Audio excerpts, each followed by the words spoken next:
என் voice கிளியரா இருக்குங்களா? கிளியரா இருக்கு சார். Very good morning. கிளியரா good morning. Yes, Good thank you. morning, Good morning, sir. Yes, good morning. வாழ்க Very good morning, வளமுடன். sir. இன்னைக்கு வாழ்க நம்ம வளமுடன், sir. எஸ்மா வாழ்க வளமுடன். நம்ம எதை பத்தி பார்க்க போறோம்னு யாருக்காவது ஐடியா இருக்கா? Past life, sir. எஸ்மா சொல்லுங்க. Past life. பாஸ்ட் லைஃப் ஒரே வேர்ட்ல சொல்லிட்டீங்க. கடந்த கால வாழ்க்கை நிகழ்கால வாழ்க்கையில் ஒப்பிட்டு பாருங்களேன். சொல்லுங்க சார்.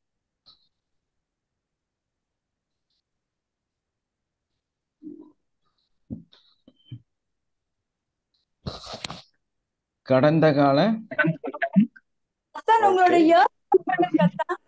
காதுல வச்சு கேக்குறது. நிகழ்கால அப்போ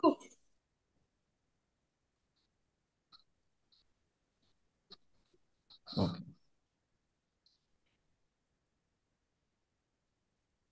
கடந்த கால வாழ்க்கையை இன்று உங்கள் வாழ்க்கையில் தெளிவாக்குங்கள். எப்படி? கடந்த கால வாழ்க்கையை இன்று உங்க வாழ்க்கையின் மூலமாக தெளிவாக்குங்கள். தெளிவாக்குங்கள். Clear your past life, live today in your life. நம்ம பொதுவா அந்த மாதிரி வாழ்றது கிடையாது இல்லையா? பொதுவா நம்மெல்லாம் அப்படி கிடையாது. ஏன்னா நமக்கு கொஞ்சம் டேலண்ட் இருக்கு. ஸோ அந்த அதிகமான டேலண்ட் இருக்கிறதுனால நம்மனால அந்த ப்ரெசன்ட் லைஃப்ல வாழ்வதற்கு தயாராக இல்லை. என்ன மூமெண்ட்ல இருக்கிறோம் அப்படின்னா, கடந்த கால வாழ்க்கையை பற்றியே நிறைய விஷயங்களை சிந்திச்சுட்டே இருக்கிறோம். நிறைய அனுபவங்கள் கேட்டா எனக்கு நிறைய நான் படிச்சிருக்கிறேன், நிறைய நாலேஜ் இருக்கு, நிறைய என்னோட அனுபவங்கள் இருக்கு, என் வாழ்க்கையில நிறைய அனுபவங்களை நான் கடந்து வந்திருக்கிறேன். ஸோ என்னோட அனுபவங்கள் இந்த உலகத்துக்கு கொடுக்குற அளவுக்கு நிறைய விஷயங்களை எனக்குள்ள நான் வச்சிருக்கிறேன் அப்படின்னு சொல்லி நிறைய நினைவுகளை நம்ம நல்லதும் கெட்டதுமா வச்சிருக்கிறோம். இந்த நல்லதும் கெட்டதுமா வைத்திருக்கக்கூடிய இந்த நினைவுகள் அதுதான் உங்களுடைய வாழ்க்கையோட சூன்யம் அப்படின்னு சொல்றது. உங்க வாழ்க்கையோட அந்த கர்மா, உங்க வாழ்க்கையோட நிம்மதியின்மை, இது எல்லாத்தையும் மொத்தமா தர்றதுக்கு பேரு தான் உங்களுடைய அந்த பாஸ்ட் லைஃப்னு சொல்றது. ஏன்னா நம்ம என்ன பண்றோம்னா, அந்த எமோஷ்னலான நிறைய விஷயங்களை ஒரு பெரிய சாக்கு மூட்டையில தூக்கி போட்டு அதை நம்ம ஷோல்டருக்கு மேல தூக்கி வச்சு முதுகுல கூட போடுறது இல்லை, தூக்கி நேரா தோல்லே வச்சுக்கிறது. ஸோ அதை வச்சுக்கிட்டு தினசரி அதையும் தூக்கிட்டு தான் சுத்துறது. கேட்டா அதுக்குள்ள நிறைய இருக்கு, அதுக்குள்ள நிறைய இருக்குது, அதுக்குள்ளார நிறைய விஷயம் இருக்குது, அதனால என்னால் அதை விட முடியாது, அது எனக்கு தேவையானது அப்படின்னு சொல்லிட்டு நிறைய குப்பையை தூக்கிட்டு நடக்கிறது. இது இயற்கையா நீங்க தினசரி செய்யக்கூடிய மிகப்பெரிய பிரச்சனை. எஸ்ஆர்னோ யார்கிட்ட எல்லாம் நிறைய இருக்கு பாஸ்ட்ல இருக்கிற விஷயங்கள்? எல்லாத்துட்டையுமே இருக்கு சார். எல்லாத்துக்குமே இருக்கு. வாழ்க வளமுடன். இப்ப எதுவும் இல்லைங்க சார். புரியலம்மா. இப்ப எதுவும் வாழ்க இல்லைங்க வளமுடன் சார். சார். எஸ், பால் நடிக்கிறேன் சார். இப்பெல்லாம் அதெல்லாம் இல்லை. பாஸ்ட்ல இருந்தாலும் இப்போ அதெல்லாம் தூக்கிட்டு போறது இல்லைங்க சார். நாங்கதான் அதை அப்படியே கடந்த விட்டுட்டு வந்து இருக்கோம் சார். கடந்த வாழ்க காலம் கடந்த வளமுடன். காலம் தான் சார். என்கிட்ட நிறைய இருக்கு சார், அதை நான் ரிமூவ் பண்ணேன் சார். அதனால இன்னும் எனக்கு ஷோல்டர் வலிக்குது, முது வலிக்குது. நைட் உடம்பு முடியாம நான் உங்களை ஹீலிங் கேட்டது அதுக்குதான். ரொம்ப ஆமா இருக்கு சார். ஆமா. நிறைய வச்சிருக்கேன். ஆனா அந்த எக்ஸ்பீரியன்ஸ் ஒரு டைம்ல நமக்கு புரியுது, ரியலைஸ் பண்றோம் உண்மையிலே நம்ம தேவையில்லாம நிறைய விஷயங்களை நமக்குள்ள வச்சிருக்கோம்னு நமக்கு புரியுது. ஆனாலும் அதை விட்டு கொடுக்கறதுக்கு தயாராகி, ஆனாலுமே அதை விட்டு கொடுக்கறதுக்கு தயாராக இல்லை. அந்த லெட்ஸ் கோ அப்படிங்கிற அந்த இடத்துக்கு வர மாட்டேங்குது. திரும்ப திரும்ப திரும்ப உட்கார்ந்துட்டு அந்த நினைவுகளை ஞாபகப்படுத்திக்கிட்டு அந்த சொன்னதையே சொல்லிட்டு சிந்திச்சதையே சிந்திச்சுட்டு திரும்ப திரும்ப அந்த சூழல்களையே ஏற்படுத்திக்கிட்டு அந்த நபர்கள்ட்டையே. இதுல என்ன பெரிய விஷயம் அப்படின்னா, ஒரு மிகப்பெரிய கிளாரிட்டியை நீங்க எதிர்பார்க்கிறீங்க. இந்த பாஸ்ட் லைஃப் ஏன் நம்ம கூட இருக்குன்னா உங்களுக்கெல்லாம் என்னவா இருக்கும்னு நினைக்கிறீங்க? ரியல்லியே அதுல நீங்க ஏன் பாஸ்ட்ல இருக்கிறத விட முடியாம இருக்கிறீங்கன்னு நினைக்கிறீங்க?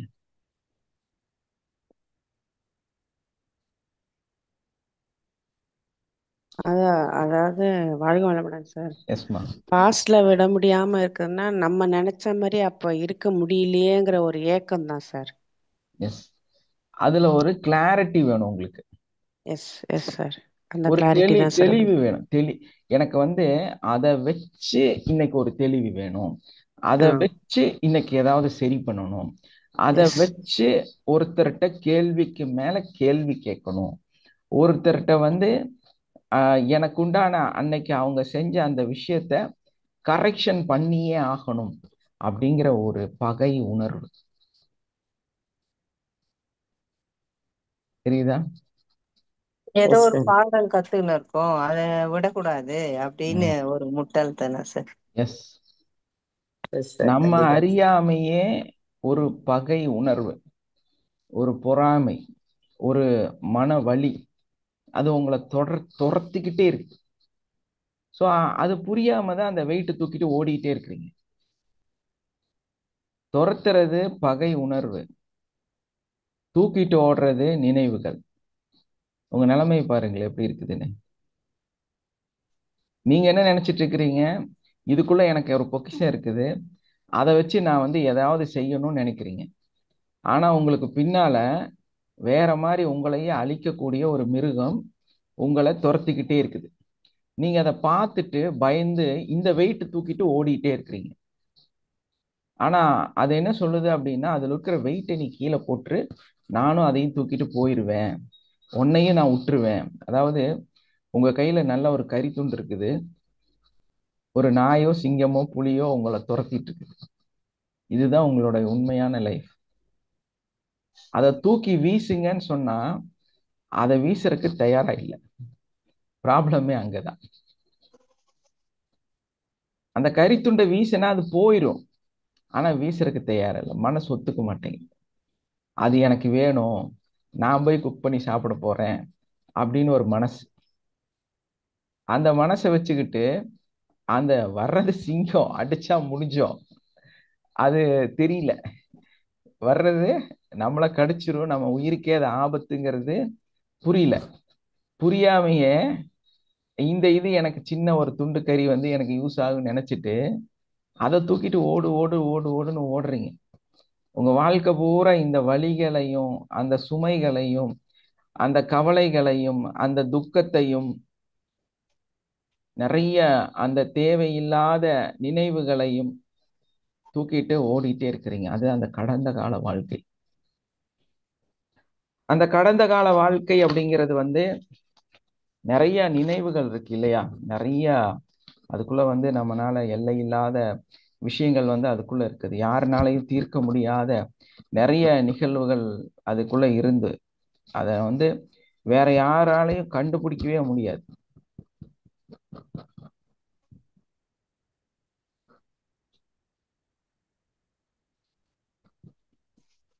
அந்த விடுறதுக்கு அடிக்கடி மனசு வரும், வீசிடலாம், தூக்கி போட்டுடலாம், ஓகே ஓகே நான் இனிமேல் வந்து இதை அதை வச்சுக்க மாட்டேன் அப்படின்னு தோணும் போது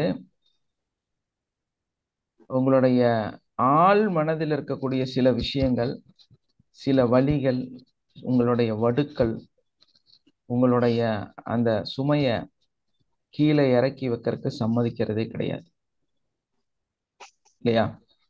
திரும்ப ரிப்பீட்டட் அது சொல்லும், சான்ஸே இல்லை, சான்ஸே இல்லை. அந்த மனுஷனை மன்னிக்கலாம் விட்டுறலான்னா சான்ஸே இல்லை. அந்த மனசு திரும்ப சொல்லும், எங்கேயோ ஒரு இடத்துல அந்த வலி, அந்த வடுக்கள், அது உங்களை ரிப்பீட்டட் ட்ரிகர் பண்ணுது. அந்த ஆழமான நினைவுகள் வந்து அந்த வலிகள் வந்து உங்களை அந்த சுமைகள் வந்து விட்டு கொடுப்பதற்கு தயாராக இல்லை. அப்ப நம்ம என்ன பண்ணுவோம்? திரும்ப அதை ரீகால் பண்ணி பிடிச்சிக்குவோம். அதுக்கு ஒரு காரணத்தை கண்டுபிடிச்சிருவோம். காரணத்தை கண்டுபிடிச்சு உங்க மூளை அப்படிதான் ஒர்க் ஆகும். டக்குன்னு ஒரு காரணத்தை சொல்லிடும், இதுக்கு ஒரு காரணம் இருக்குது, இதை நீ விடக்கூடாது அப்படின்னு சொல்லிடும். உடனே ஆன் ஸ்பாட் அந்த காரணத்தை வந்து தூக்கி உங்க கையில வச்சுக்குவீங்க. அந்த காரணத்தை வச்சுக்கிட்டு இந்த பாஸ்ட்டை விடுறதுக்கு தயாரா இல்லை. காரணங்கள் வந்து சேர்ந்துருச்சுனால நம்மளால என்ன பண்ண முடியாதுங்க. நம்மளால சுயமா சிந்திக்கவே முடியாது. ஏன்னா உங்க மூளை அப்படி டிசைன் பண்ணிருக்கு. அது உங்களுடைய பாஸ்ட்டை விட்டுட்டு சரியாயிரலாம் நினைச்சா உங்களுடைய மூளை என்ன சொல்லும் அப்படின்னா, இப்படி ஒரு ரீசன் இருக்குது, நீ அதை விட்டுறாத, மேபி ஃபியூச்சர்ல உனக்கு அது யூஸ் ஆகும். Very good morning Venkat sir, வாழ்க வளமுடன். குட் மார்னிங், வாழ்க வளமுடன். எஸ், நல்லா அழகா காலையில ரெடி ஆகி கேமரால வந்து உட்கார்றாரு. அது பார்க்கும் போதே எப்படி இருக்கு பாருங்க. யாரெல்லாம் இப்ப அந்த மாதிரி இருக்கிறீங்க? வீடியோ ஆன் பண்ணுங்க.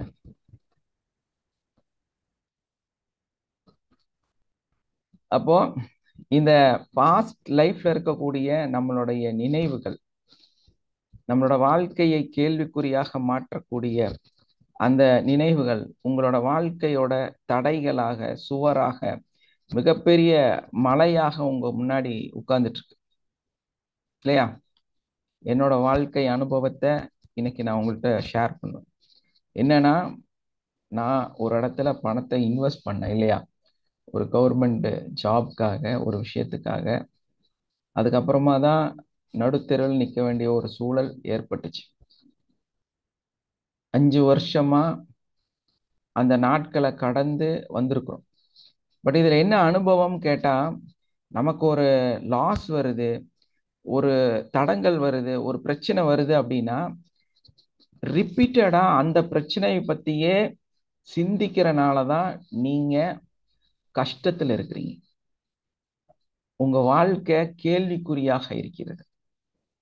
ஒரு லாஸ் வந்துருச்சு, ஒரு சூழல்ல உங்க வாழ்க்கையில ஒரு ஸ்ட்ரகிள் வந்துருச்சு, எங்கேயோ ஒரு இடத்துல தெரிஞ்சோ தெரியாமலோ ஒரு மிஸ்ஃபீல்டு நீங்க நடத்திட்டீங்க. என்னோட அன்னைக்கும் சரி இன்னைக்கும் சரி எனக்குள்ள இருந்த ஒரே கொஸ்டின் என்னன்னா, ஹூ இஸ் திஸ்? யார் அது? இந்த தவறை செய்தது யார்? இந்த தவறை நிகழ்த்தியது யார்? நான் தானே, நான் தானே அதை செஞ்சேன். அதை அக்செப்ட் பண்ண தெரியணும். ஆமா, என் கையில் தான் அந்த தப்பு நடந்துச்சு, நான் தான் அதை செஞ்சேன் அப்படின்னு வைராக்கியத்தோட நெஞ்ச நிமித்திட்டு ஒத்துக்கிறதுக்கு அந்த கட்ஸ் வேணும். எப்போ இந்த கட்ஸ் உங்களுக்குள்ள இருக்குதோ அப்போ ஒன்னே ஒன்று தோணுது, என்ன தெரியுமா?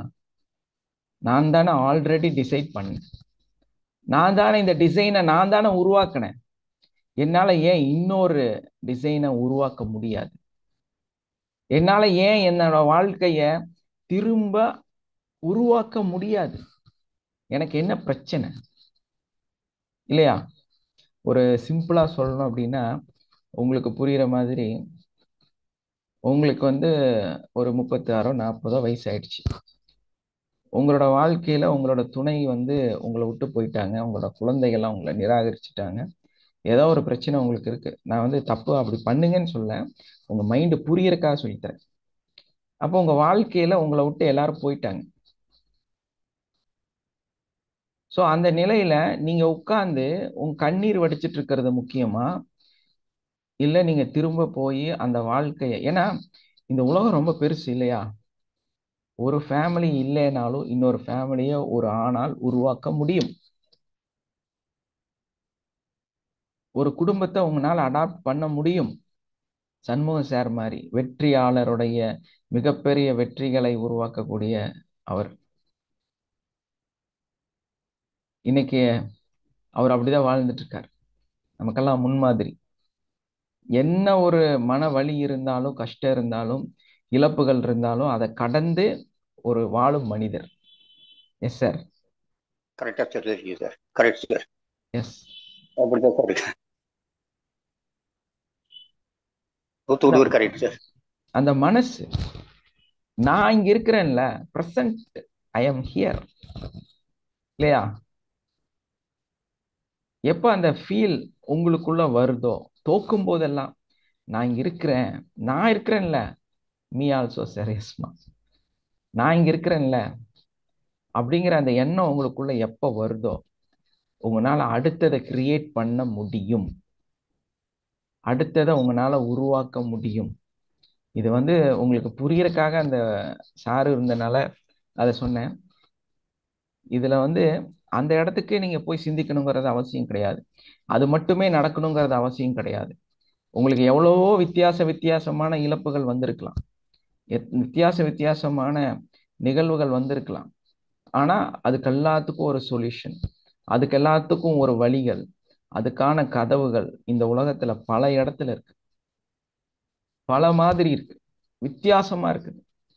எப்ப நீங்க உங்களை இழந்துட்டீங்களோ அதுக்கப்புறம் உங்களால ஒண்ணும் பண்ண முடியாது. அதுக்கப்புறம் உங்களால எதையும் செய்ய முடியாது. எப்ப நீங்க உங்களை இலக்கலையோ அடுத்த இலக்க நோக்கி உங்களால பயணிக்க முடியும். இதுதான் முக்கியமான அந்த ஒரு மிகப்பெரிய மந்திரம். ஏன்னா நமக்குள்ளார இந்த உலகம் அப்படிங்கிறது வந்து பல கோடி மக்களை கொண்ட ஒரு மிகப்பெரிய உலகம். நம்ம அதுல வந்து ரொம்ப சின்ன ஒரு, நீங்க பாக்குற அளவு பார்த்தா ஒரு எறும்புன்னு கூட சொல்ல முடியாது, அதை விட சின்னதா தான் தெரியுறீங்க. ஸோ இதுக்குள்ளார நமக்கு டிராவல் பண்றதுக்கு ரொம்ப தூரம் இருக்குது. நம்ம சுத்தி பார்க்கறக்கோ நம்ம வாழ்றதுக்கோ ரொம்ப லாங் டைம் இருக்கு, லாங் லீவ் இருக்கு. நம்ம ஒன்றும் உடனே வந்து எதுவும் நடந்து எதுவும் ஆயிர போறதெல்லாம் கிடையாது. அதனால இந்த உலகத்துல தேவையே இல்லாம இந்த பிரச்சனைகள் வரும்போது, அந்த சோதனைகள் வரும்போது, அந்த கவலைகள் வரும்போது, நீங்க உங்க வாழ்க்கை பூரா என்ன பண்றீங்க அப்படின்னா நிறைய தியாகம், சகிப்பு, வலிகள், இல்லையா? அதையெல்லாம் எடுத்துட்டு இந்த உலகத்துல நம்ம எங்கேயும் ஓடவும் முடியாது, ஒளியவும் முடியாது. நம்ம எல்லாத்தையும் இப்படித்தான் நம்ம வாழ்க்கை இருக்கும்னு ஒரு டிசிஷன் எடுத்துட்டு அதுக்குள்ளார உங்களை சின்னதா ஒரு வட்டம் போட்டு உட்கார்ந்துக்கிட்டு, ஐயோ எனக்கு இப்படி நடந்துருச்சு, ஐயோ நான் இப்படி பண்ணிட்டேனே, இது எப்படி சரி பண்றது? ஏன்னா உங்க கண் கட்டிடுவாங்க அந்த டைம்ல. உங்களுக்கு தெரியாது இந்த உலகம் இன்னும் அதிகமான விஷயங்களை வைத்திருக்கு, பல கோணங்கள் இருக்கு அப்படிங்கறதே உங்களுக்கு தெரியறது இல்ல. பல டைமென்ஷன் இருக்குது இல்ல. இந்த பக்கம் ஒண்ணு இருந்தா அந்த ஆப்போசிட் அங்க ஒண்ணு இருக்குது. இதுல வந்து 8 தான் இருக்கு 10 தான் இருக்குன்னு ஒரு டைமண்ட் மாதிரி இல்ல, இதுல லட்சக்கணக்கில் டைமென்ஷன் இருக்கு. நம்ம திருப்ப திருப்ப திருப்ப அது காமிச்சுக்கிட்டே இருக்கும். எஸ்மா ஃபாயிதா, உங்க வாய்ப்புகள் இங்க கொட்டி கிடக்குது.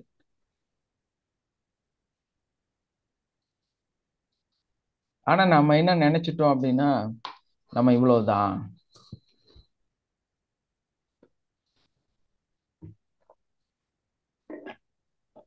உங்களுக்கு ஒரு லாஸ் ஆயிடுச்சு, ஒரு பேர் கெட்டு போச்சு, இஎம்ஐ லோன் உங்க வாசல்ல வந்து நின்று ஊரே உங்களை பார்த்து சிரிக்குது. நீங்க ஒரு வாடகை வீட்டுக்கு இருக்கிறீங்களா, சொந்த வீட்டுல இருக்கிறீங்களா, அந்த ஏரியாவை மாத்திட்டீங்கன்னா போதும், நீங்க புது மனுஷனா மாறிடுவீங்க. புரியுதா? ஏமாத்திட்டு ஓடுங்க நல்லா கத்து தரல. உங்க வாழ்க்கை எப்ப ரிலாக்ஸ் ஆகும் அப்படின்னா இந்த ஆல்ரெடி பார்த்தீங்கல்ல மனுஷங்க, அவங்களையே நீங்க ரிப்பீட்டடா பார்க்கும்போது உங்க மன வலிகள் வந்து அதிகமா இருக்கும். ரொம்ப வெரி சிம்பிள். அங்கிருந்து வேற இடத்துக்கு போய் இருக்க வேண்டியது, அவ்வளவுதான். அப்ப உலகம் என்ன ஆயிடுச்சு? புதுசா பிறந்துருச்சு. நியூ டைமென்ஷன், புது மனிதர்கள், புது வாழ்க்கை, இல்லையா? அப்போ வாழ்க்கை ரிலாக்ஸ் ஆயிரும். ஏன்னா அந்த நீங்க தோத்து போய் உட்கார்ந்துருக்கும் போது இந்த தெரிஞ்சவங்க எல்லாம் இருக்காங்கல்ல, அவங்க பெரிய பெரிய கம்பி எடுத்துட்டு வருவாங்க, அதை அவங்க நெஞ்சுக்குள்ள விட்டு ஒரு குத்து குத்திட்டு போவாங்க. இந்த வலி இருக்குல்ல தாங்கவே முடியாது. இந்த சங்கடங்கள் இருக்குல்ல சமாளிக்கவே முடியாது. நீங்க உங்களுக்கு தயாரா இருப்பீங்க, உங்களை தயாராக விட மாட்டாங்க. ஏன்னா அப்பப்ப அதை ரிமைண்ட் பண்ணிட்டே இருப்பாங்க. அப்ப நம்ம என்ன பண்ணோம்? Isolate your self. உங்களை நீங்கள் அந்த கூட்டத்திலிருந்து தனிமைப்படுத்திக் கொள்ளுங்கள். இது ரொம்ப முக்கியமான ஒரு வேர்டு. எப்போ இந்த மாதிரி ஒரு சூழல் உங்களுக்கு வருதோ, நீங்க தடுமாறுறீங்களோ, அப்போ உங்களை ஐசோலேட் பண்ணிடணும். கொரோனா வந்தப்ப என்ன பண்ணாங்க? உங்களை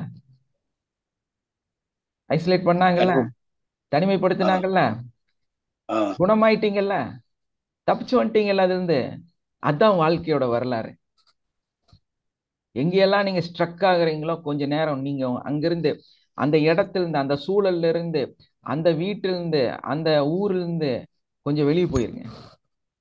ஒரு 2 வருஷம் 1 வருஷம் ரிலாக்ஸேட் பண்ணுங்க. ஒரு மிகப்பெரும் கோடீஸ்வரன் தனக்குள்ள ஏதாவது நஷ்டம் வந்ததுன்னு என்ன பண்ணுவாங்க தெரியுமா? கொஞ்சமா பணத்தை எடுத்துட்டு ஹிடன் லைஃப்னு சொல்லுவாங்க. இந்த அமெரிக்கன்ஸ் எல்லாம் பெரிய பெரிய இதுல இருக்கக்கூடியவங்க எல்லாம் யூஸ் பண்றது ஹிடன் லைஃப். அவரோட முழு வரலாறையும் அழித்து விட்டு ஒரு புது வாழ்க்கைய ஹிடனா வாழ்வாங்க. ரோட்ல படுப்பாங்க, பிச்சை எடுப்பாங்க. ஏதோ அந்த கதையில வந்து ஒரு மல்டி பில்லியனரோட கதை இருக்கு. அவர் ரோட்ல கிடக்கிற டயரை எல்லாம் தூக்கிட்டு போய் வித்து, ஏன்னா அவர் வந்தது ஹெலிகாப்டர்ல வந்து அந்த ஊர்ல இறங்குவாரு. அங்க அவரை விட்டுட்டு போயிடுவாங்க வெறும் $3000. அதுக்கப்புறம் அவர் என்ன பண்ணுவாருன்னா ரோட்ல கிடக்கிற குப்பையெல்லாம் பொறுக்கி டயர், அந்த டயர் எல்லாம் ரோட்ல கழட்டி கழட்டி போட்டிருப்பாங்கல்ல, அதையெல்லாம் பொறுக்கிட்டு போய் எங்கெல்லாம் கிடைக்குதோ அங்கெல்லாம் எடுத்துட்டு போய் அதை வித்து அதிலிருந்து ஒரு தொழிலை அமைச்சு அது மூலமா ஒரு நபரோட பழக்கம் ஏற்பட்டு அதுக்கப்புறம் அங்க ஒரு அவரு கூட பார்ட்னர்ஷிப் போட்டு அப்படி பல வேலைகள் செஞ்சு திரும்ப அவர் வந்து அந்த ஜீரோல இருந்து பல கோடிகளை உருவாக்குவார். அதுக்கப்புறமா அவங்க வந்து இவரை கூப்பிட்டுட்டு போயிடுவாங்க. ஸோ இது குஜராத்ல நடந்த ஒரு கதையும் இருக்குது, லண்டன்ல நடந்த ஒரு கதையும் இருக்குது. இப்படி பல இடங்கள்லையும் மிக உச்சத்துல இருக்கிறவங்க இதை செய்யறாங்க.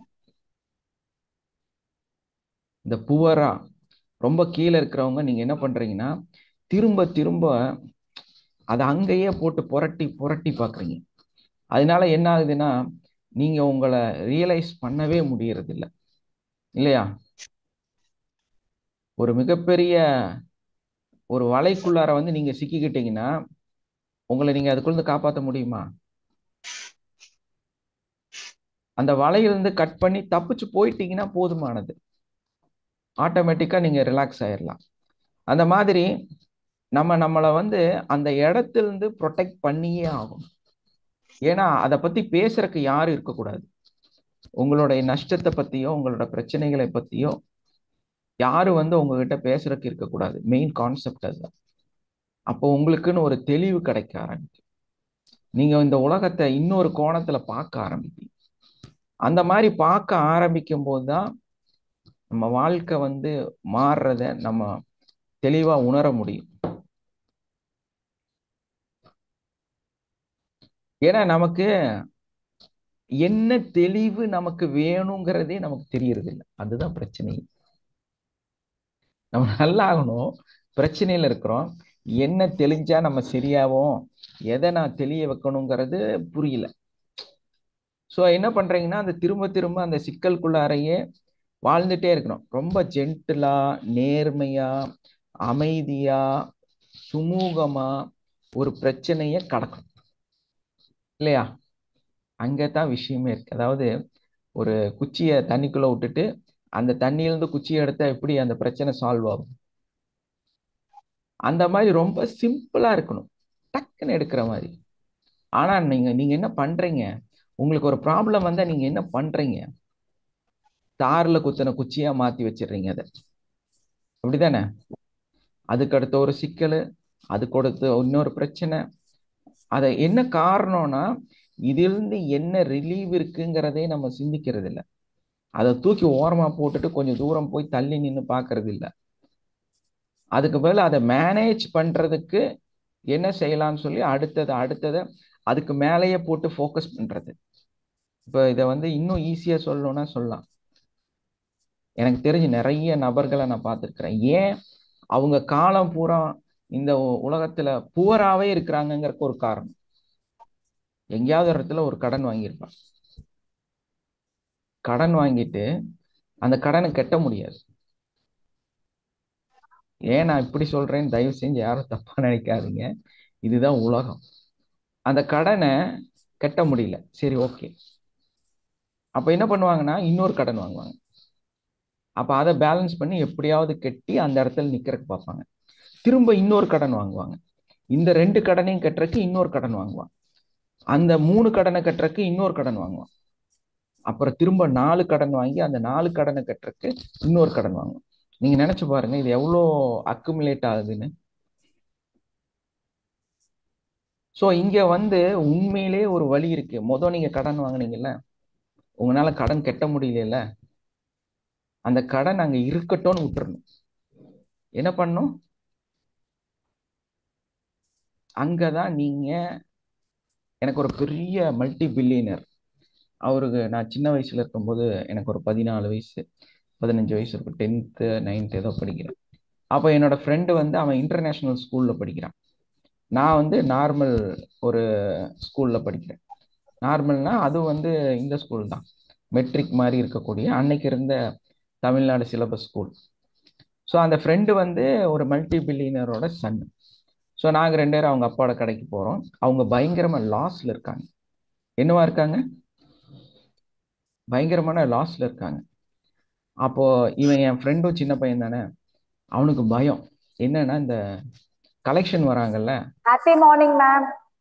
அவங்களையெல்லாம் பார்த்தா இவனுக்கு ரொம்ப பயம். அப்பா என்ன பண்ணுவாரோ, எப்படி காசு கொடுப்பாரோ, என்ன செய்வாரோன்னு தெரியாம அவருக்கு ரொம்ப பயம். என் ஃப்ரெண்டுக்கே பயம் அந்த கடைக்கு போறது. அப்போ நாங்கள் 2 பேரும் போய் அன்னைக்கு அங்கே உட்காந்துருக்குறோம். அவர் சொல்றாரு, கேஷில் உட்காந்துட்டு இருக்காரு. அப்போ ஒரு 2 நபர்கள் வராங்க. சார் இந்த மாதிரி பேமெண்ட் பெண்டிங் என்ன பண்றது அப்படின்னா, டோன்ட் வரி நான் ரெடி பண்ணிட்டு இருக்கிறேன், ஐ வில் பே யூ அப்படின்னு ஒரு சிம்பிளா வேர்ட் சொல்லி அவங்களும் போயிட்டாங்க. அதுல ஒருத்தர் சொன்னாரு, சார் இதுதான் 1 வருஷமா சொல்லிட்டு இருக்கிறீங்க அப்படின்னு, டோன்ட் ஃபீல் இட் அப்படின்ட்டாரு ஒரே வார்த்தையில. அந்த இதுல உட்காந்துட்டு 2-3 ஒரு வேர்ட் சொல்லி அவங்களும் போயிட்டாங்க சிம்பிளா. ஸோ இந்த சன் இருந்துட்டு சொன்னாப்புல, அப்பா எதுக்குப்பா இந்த கடை அப்படின்னு இப்படி கஷ்டப்படுறீங்களப்பா அப்படின்னப்போ, கடன் வாங்குறது தப்பு இல்லை, கடன்காரனை பார்த்து ஓடக்கூடாது, அதுதான் தப்பு. நீ அங்க உட்காரு, ஃபேஸ் பண்ணு, நீ அங்க இருக்கேங்கிறத ப்ரூஃப் பண்ணு. நான் எவ்வளோ நாள் ஆனாலும் என்ன ஆனாலும் இங்கே தான் உட்கார்ந்துட்டு இருப்பேன், நீ வா, என்னை நம்பி வா அப்படின்னு ஒரு நம்பிக்கை அவனுக்கு கொடு. அவன் எத்தனை வருஷம் வேணாலும் உனக்காக காத்திருப்பான். எப்போ உங்களுக்கு ஒருத்தர் கடன் கொடுத்தாருன்னா ஃபோன் அட்டன் பண்ணி பழகுங்க. அது பேங்கா இருந்தாலும் சரி, இல்ல லோக்கல் ஆளா இருந்தாலும் சரி, உங்களை நீங்க மறைச்சிக்காதீங்க. அப்ப அவர் எனக்கு சொல்லி கொடுத்த ஒரே ஒரு இதுதான், நீ கடன் வாங்கினியா, கடன் உனக்கு இருக்கா, அதை நீ கண்டிப்பா என்ன பண்ணணும், ஃபேஸ் பண்ண தெரியணும். அந்த கடன் அங்க இருக்கட்டும், அதுக்காக நான் உழைக்க மாட்டேன், என்னோட வருமானத்துக்காக தான் நான் உழைப்பேன் அப்படிங்கிற அந்த சிந்தனை உங்களுக்குள்ள இருக்கணும். கடன் கொடுக்கறதுங்கிறத ரிப்பீட்டட் நம்ம அதை பே பண்ணுங்கிறதெல்லாம் அவசியமே கிடையாது. உண்மையிலே இன்னொரு சீக்ரெட் சொல்லி தரட்டா? யாருக்கா சீக்ரெட் வேணும்னா எஸ் சொல்லுங்க பார்ப்போம். Yes yes yes sir. ஒரு ஒரு பெரிய எஸ் இல்ல, 2 எஸ். கண்டிப்பா வேணும் sir secret. Yes sir. Malayalis எங்க போனாலும் சாதிக்கிறாங்க. இதனால தெரியுமா? ஹானஸ்டியா இருக்கிறதால சார். அதுதான் உழைக்கிறதுக்காக இஷ்டம் அவங்க அவங்களுக்கு. ஹார்ட் ஒர்க்கிங் சார், ரொம்ப ஹார்ட். அதெல்லாம் கிடையாது. உண்மையில அதெல்லாம் கிடையாது. அவங்கள்ட்ட காசு கொடுத்தீங்கன்னா அவங்க காசு திருப்பி தர மாட்டாங்க. தெரியுமா உங்களுக்கெல்லாம்? தெரியாது சார். ஆனா அவங்க எங்க போனாலும் பொழைச்சிக்கிறாங்க சார் மலையாளிஸ் நல்லாவே. அதுதான்மா சொல்றேன், அவங்கள்ட்ட காசு கொடுத்தீங்கன்னா காசு திருப்பி தர மாட்டாங்க. நீ அவங்ககிட்ட டிரான்சாக்ஷன் தான் பண்ண முடியுமே தவிர பணத்துக்கான பணத்தை திருப்பி தரவே மாட்டான். குஜராத்திட்ட கொண்டு போய் கொடுத்தாலும் தரமாட்டாங்க. எங்கேயாவது நார்த் இந்தியன் குஜராத்திட்ட கொண்டு போய் காசு கொடுத்து பாருங்க, உங்களால வாங்க முடியுமா? கொஞ்சம் ஒரு செகண்ட் ஆலோசனை பண்ணி பாருங்களேன். கடனா எப்படி சார் சொல்றீங்க? நீங்க எப்படி கொடுத்தாலும் சரி, எதுவா கொடுத்தாலும் சரி, இந்த 2 கம்யூனிட்டிட்ட நீங்க இந்த உலகத்துல காசு கொடுத்தீங்கன்னா திருப்பி தர மாட்டாங்க. முடிஞ்சது. தெரியுமா உங்களுக்கு? என்கிட்ட ஒரு மலையாளி ஒர்க் பண்ணாரு சார். ம் கிட்டத்தட்ட அவருக்கு ஒரு 1 லட்ச ரூபாய்க்கு மேல நான் அட்வான்ஸ் மட்டும் கொடுத்துருப்பேன். கழிக்கிறேன்னா வாங்குவாரு, 1 ரூபா கூட திருப்பி தர மாட்டாரு. எஸ், வராது. ஆனா தர்றேன்னு தைரியமா உட்காந்து பேசுவாங்க. அதனாலதான் இந்த உலகம் பூரா அவங்க சாதிக்கிறாங்க. எவ்வளவு ஏங்க எத்தனை கடை போடுறாங்க, எத்தனை லாஸ் ஆகுது, எவ்வளவுனா விட்டுட்டு விட்டுட்டு போயிட்டே இருக்காங்க. இதுல சப்ளை பண்ணவன் எல்லாரும் நஷ்டப்படுவானா படமாட்டானா? அப்ப எத்தனை பேத்துக்கு அவங்க எத்தனை அமௌண்ட் கொடுக்க வேண்டியது இருக்கு? நீங்க சக்சஸ மட்டும் பார்க்காதீங்க, லாஸ் அவங்களுக்கு எவ்வளவு வந்திருக்குன்னு சிந்திச்சு பாருங்களேன். ஒரு இந்திக்காரன் அங்கிருந்து வந்து வடநாட்டுல இருந்து வந்து இங்க கடை போடுறாங்க அப்படின்னா, நீங்க நினைக்கிற மாதிரி அவங்க கொடுக்குற ஹோல்சேல்ல உண்மையிலே அவங்க எல்லாம் ஜெயிக்கிறாங்கன்னு நினைக்கிறீங்களா? 100 பேர் கடை போட்டா 40 பேரோ 20 பேரோ தான் ஜெயிப்பான். மீதி 60 பேருமே ஊரை விட்டு ஓடிக்கிட்டே இருப்பான். நீங்க அதை நல்லா உணர முடியும். ஏன்னா இப்ப போய் பாத்தீங்கன்னா அந்த இந்திக்காரனே அங்க இருக்க மாட்டான். கேட்டா அது பதல் கையா அப்படின்பேன் இல்லையா? அங்க உட்கார்ந்து இருக்கிற ஓனர் வேறையா இருக்கும். அப்ப இந்த விட்டுட்டு போய் தான் இங்க நடந்துட்டே இருக்குது. அவங்கனால ஒரு விஷயம் செய்ய முடியுது, பிரச்சனைய ஃபேஸ் பண்றாங்க. கடன் கொடுத்தவங்கிட்ட இன்னொரு கடனை வாங்கி கொடுக்கறதே கிடையாது. அவங்க அதுக்காக இன்னொரு கடன் வாங்க மாட்டாங்க. இந்த கடனை நான் திருப்பி கெட்டுறேன்னு சொல்லி ஸ்ட்ராங்கா நிப்பாங்க. ஏன்னா ஒருத்தனை அடிச்சா போதும், ஒருத்தவங்களை அடிச்சா போதும், ஒருத்தன் தான் உங்களை மிரட்ட போறான், ஒருத்தருக்கு தான் நீங்க பதில் சொல்ல போறீங்க. நீங்க அடுத்ததை சிந்திச்சா நீங்க என்ன ஆவீங்க? 5 பேத்துக்கு பதில் சொல்லணும். ஒருத்தருக்கு பதில் சொல்றதுனாலதான் 5 பேத்துக்கு பதில் சொல்றதுனாலதான். சார் எனக்கு ஒரு டவுட் சார். எஸ். அப்படி பண்றதுனால பேட் கர்மா வந்து சேரும்ல சார். நம்ம ஒருத்தவங்க ஏமாற்றோம்ல, அப்ப அவங்க மனசு வேதனைப்பட்டா அந்த எண்ணாலைகள் வந்து பாபமா இதெல்லாம் வரும். ஒரு விஷயம் நல்லா புரிஞ்சுக்குமா. சாப்பாட்டுல சட்டியில சாப்பாடே இல்லை, சட்டியில சாப்பாடே இல்லை. எங்க போய் தொலாவுறது? அத வறுமை, கடன், பிரச்சனை, வியாபாரம் இல்லை, கடை போட்டாங்க, இன்வெஸ்ட் பண்ணிட்டாங்க, இல்ல ஏதாவது ட்ரை பண்றாங்க, தொழில் கையை விட்டு போயிருச்சு, நாளைக்கு குழந்தைகளுக்கு என்ன கொடுக்கறங்கிற நிலைமையில இருக்கக்கூடிய ஒரு நபரோட வழிகளை சொல்றேன் நான். இங்க வந்து எந்த விதமான பலாபலன்களோ இல்ல வந்து கடவுளுக்கு நம்ம தப்பு பண்றோம் அப்படிங்கிற கான்செப்ட் எல்லாம் இங்க இருக்காது. அவனுக்கு தெரிஞ்சதெல்லாம் என்னன்னா அடுத்த நேரத்தை ரொட்டி, அடுத்த நேரத்தை டீ, அதுதான். அந்த மாதிரி இருக்கிற மனிதனுக்கு தான் இந்த நிலைமை. அப்ப இது தப்பு அப்படின்னா அந்த இடத்துல தப்பு கிடையாது. ஏன்னா வேற வழி இல்லையில. நீங்க நேர்மையா நடக்கணும், நேரா இருக்கணும்னு சொல்லி என்ன பண்றீங்க? என்ன பண்றீங்க நீங்க? நம்மள நாமே நம்ம வந்து ரொம்ப இது பண்ணிக்கிறோம், ஹர்ட் பண்ணிக்கிறோம். கரெக்டா இருக்கணும் அப்படின்னு. ஏன்னா நம்மள அப்படித்தானே சார் சொல்லி வளர்த்துருக்காங்க. அதனாலதான் நீங்க ஏழையாவே இருக்கிற, நீ அதனாலதான் கஷ்டத்திலேயே இருக்கிற. வாழ்க்கை சரியாகிறதுக்கு ஒரே காரணம் அதுதான். இந்த உலகம் பூரா உங்களை அப்படி சொல்லி சொல்லி சொல்லி ஏமாத்தி வச்சிருக்கு. உனக்கு ஒரு பிரச்சனை வந்ததா, ஹோல்ட், அங்க நின்று ஆலோசனை பண்ணு, நில்லு, அந்த ரியலைஸ் பண்ணு. சும்மா தேவையில்லாம அந்த பழைய கதையெல்லாம் எடுத்துட்டு வந்து இது இப்படி இருக்குது, இப்படி இருக்குது, அப்படி இருக்குது, இதா இருக்குது, அதா இருக்குது, இந்த காரணங்களை சொல்லி சொல்லி உங்க வாழ்க்கையை முடிக்க கூடாது. அதுக்கு பதில் என்ன பண்ணும்? நான் யார், எனக்கு என்ன இருக்குது, என்னால என்ன செய்ய முடியும் அப்படின்னு ஒரு நிமிஷம் உட்கார்ந்து சிந்திச்சிங்கன்னா அடுத்த கடன் வாங்குவீங்களா, அடுத்து சம்பாதிப்பீங்களா? சம்பாதிப்போம் சார். இல்லையா? காசு மாலையை பத்தி கதை சொல்லியிருக்கிறேன் இல்லையா? பெண்களுக்கான வருமானம். இவ்வளவெல்லாம் சாதிச்சவங்களோட இந்த இதுல இருந்துட்டு சென்டிமெண்டலுக்கும் சிம்பத்திக்காக உங்க வாழ்க்கையை தொலைக்கிறீங்க பாத்தீங்களா? நிறைய பேத்துக்கு இது தெரியல, நிறைய பேத்துக்கு தெரியல. அதனாலதான் இந்த பெண்கள் தான் மெயினா இந்த பாவங்க. ஒரு கடன் வாங்கியிருப்பாங்க, அந்த அந்த என்னது குழுல அது வந்து நிக்கிறான்னு சொல்லிட்டு அவங்க அப்படியே பதறுவாங்க.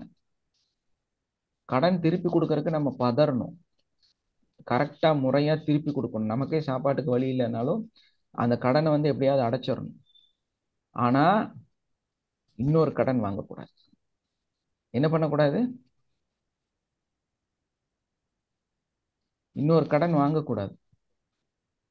என்னோட சர்வெண்ட் அது மாதிரிதான் சார், மாத்தி மாத்தி இங்க வாங்கி அங்க, அங்க வாங்கி இங்க, அது மாதிரி கொடுத்துட்டு அதனால இருக்காங்க. நீங்க வெளியவே வரமாட்டீங்க. உங்களால எதையுமே செய்ய முடியாது. உங்களால எதையும் சக்சஸ் பண்ண முடியாது. வெயிட் பண்ணணும்.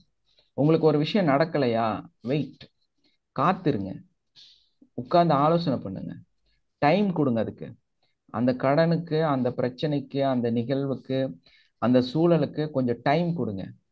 ரொம்ப முடியலையா, பிளேஸ் சேஞ்ச் பண்ணிடுங்க. அவ்வளவுதான் விஷயம். கொஞ்சம் ரிலாக்ஸேஷன் கிடைக்கும். அந்த ரிலாக்ஸேஷன்ல நீங்க என்ன பண்ண முடியுமோ அதை கொஞ்சமா பண்ணலாம், படிப்படியா பண்ணலாம். ஏன்னா அழகான ஒரு பூந்தோட்டம் உங்களோட வாழ்க்கை. பூந்தோட்டத்துல என்னெல்லாம் இருக்கும்? அழகான பூக்கள் இருக்கும். பூக்களுக்கு கீழே முள்கள் இருக்கும். Butterfly. அதிகமான முள் இருக்கும் இல்லையா? அழகான ரோஜா பூ தோட்டத்துக்குள்ள போனோம்னா நிறைய முள் இருக்கும். ஒரு Butterfly. எலுமிச்சம்பழம், ஒரு பெரிய எலுமிச்சம்பழ தோட்டத்துக்குள்ள போறீங்க, அப்படியே மஞ்சள் அழகா பெருசு பெருசா தொங்குது. உங்க உடம்புல காயம் இல்லாம உங்களால வர முடியுமா? யாராவது ஒருத்தர் கேரண்டி தர முடியுமா? நோ, முள்ளு குத்ததான் செய்யும். சேஃப்டியா பண்ணா குத்தாது சார். புரியலம்மா. கையில கிளவுஸ் போட்டுட்டு உடம்புல அது ஒரே ஒரு செடி சேஃப்டி. இருந்தா. ஒரு எலுமிச்சம்பழம் தோட்டத்துக்குள்ள போய் இந்த உலகத்துல யாருமே குத்து வாங்காம வந்ததே கிடையாது. ஏன்னா அதோட முள்கள் ரொம்ப நீளமானது. உங்க உடம்பை எப்படி அது கிழிச்சு? ஏன்னா நான் இருக்கிற இடம் அந்த மாதிரி. இங்க எலுமிச்சம்பழம் தோட்டம் இருக்கு. அது அனுபவ ரீதியா சொல்றேன். உள்ள போனா காயம் இல்லாம உங்களால வர முடியாது. உங்களால அதை உணராம வர முடியாது. அதனால வலிகளோ பிரச்சனைகளோ வாழ்க்கையில இல்லாம உங்களால வாழ முடியாது. ப்ராப்ளம் இருக்கதான் செய்யும், சங்கடங்கள் இருக்கதான் செய்யும், துக்கங்கள் இருக்கதான் செய்யும். அதே டைம்ல அதுல கிடைக்கக்கூடிய அந்த ஒரு பழத்தை எடுத்து நம்ம ஜூஸ் போட்டு குடிச்சா எவ்வளவு டேஸ்டா இருக்கு இல்லையா?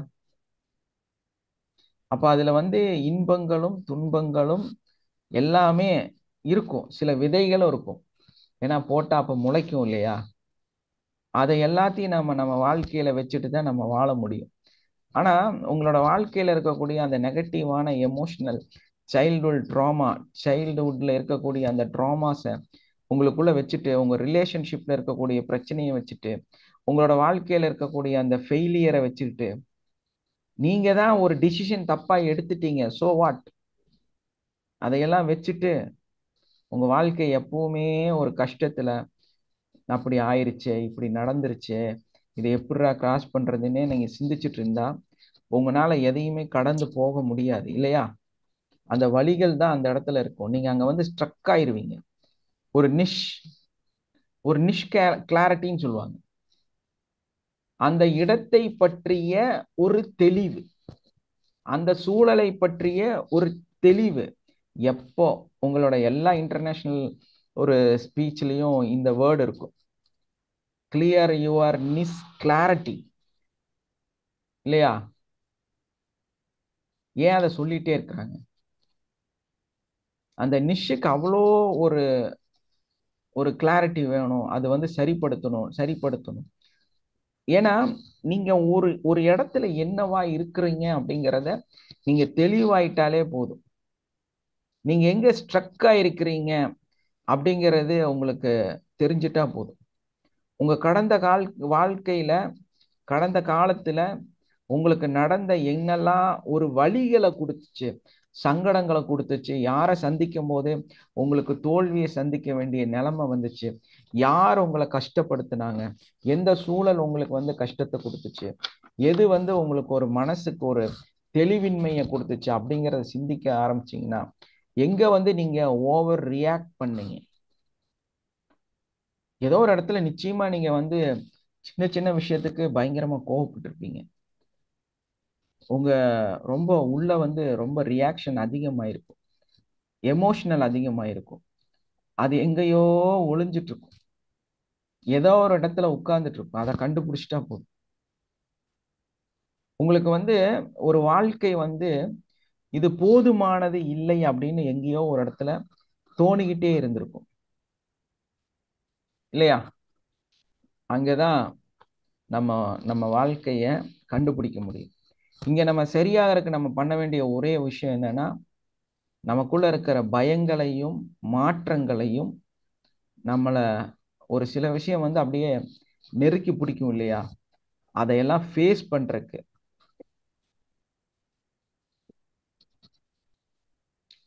தயாரா இருக்கும். Fear and change are intimacy.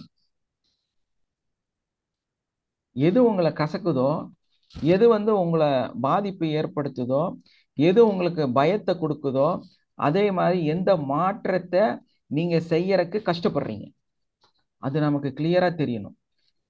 ஒரு விஷயத்தை நம்ம மாத்தி செய்யலாம்னு சிந்திச்சா அது ஏதோ ஒரு சம்திங்கை உங்களை உணர்த்துதுன்னு அர்த்தம்.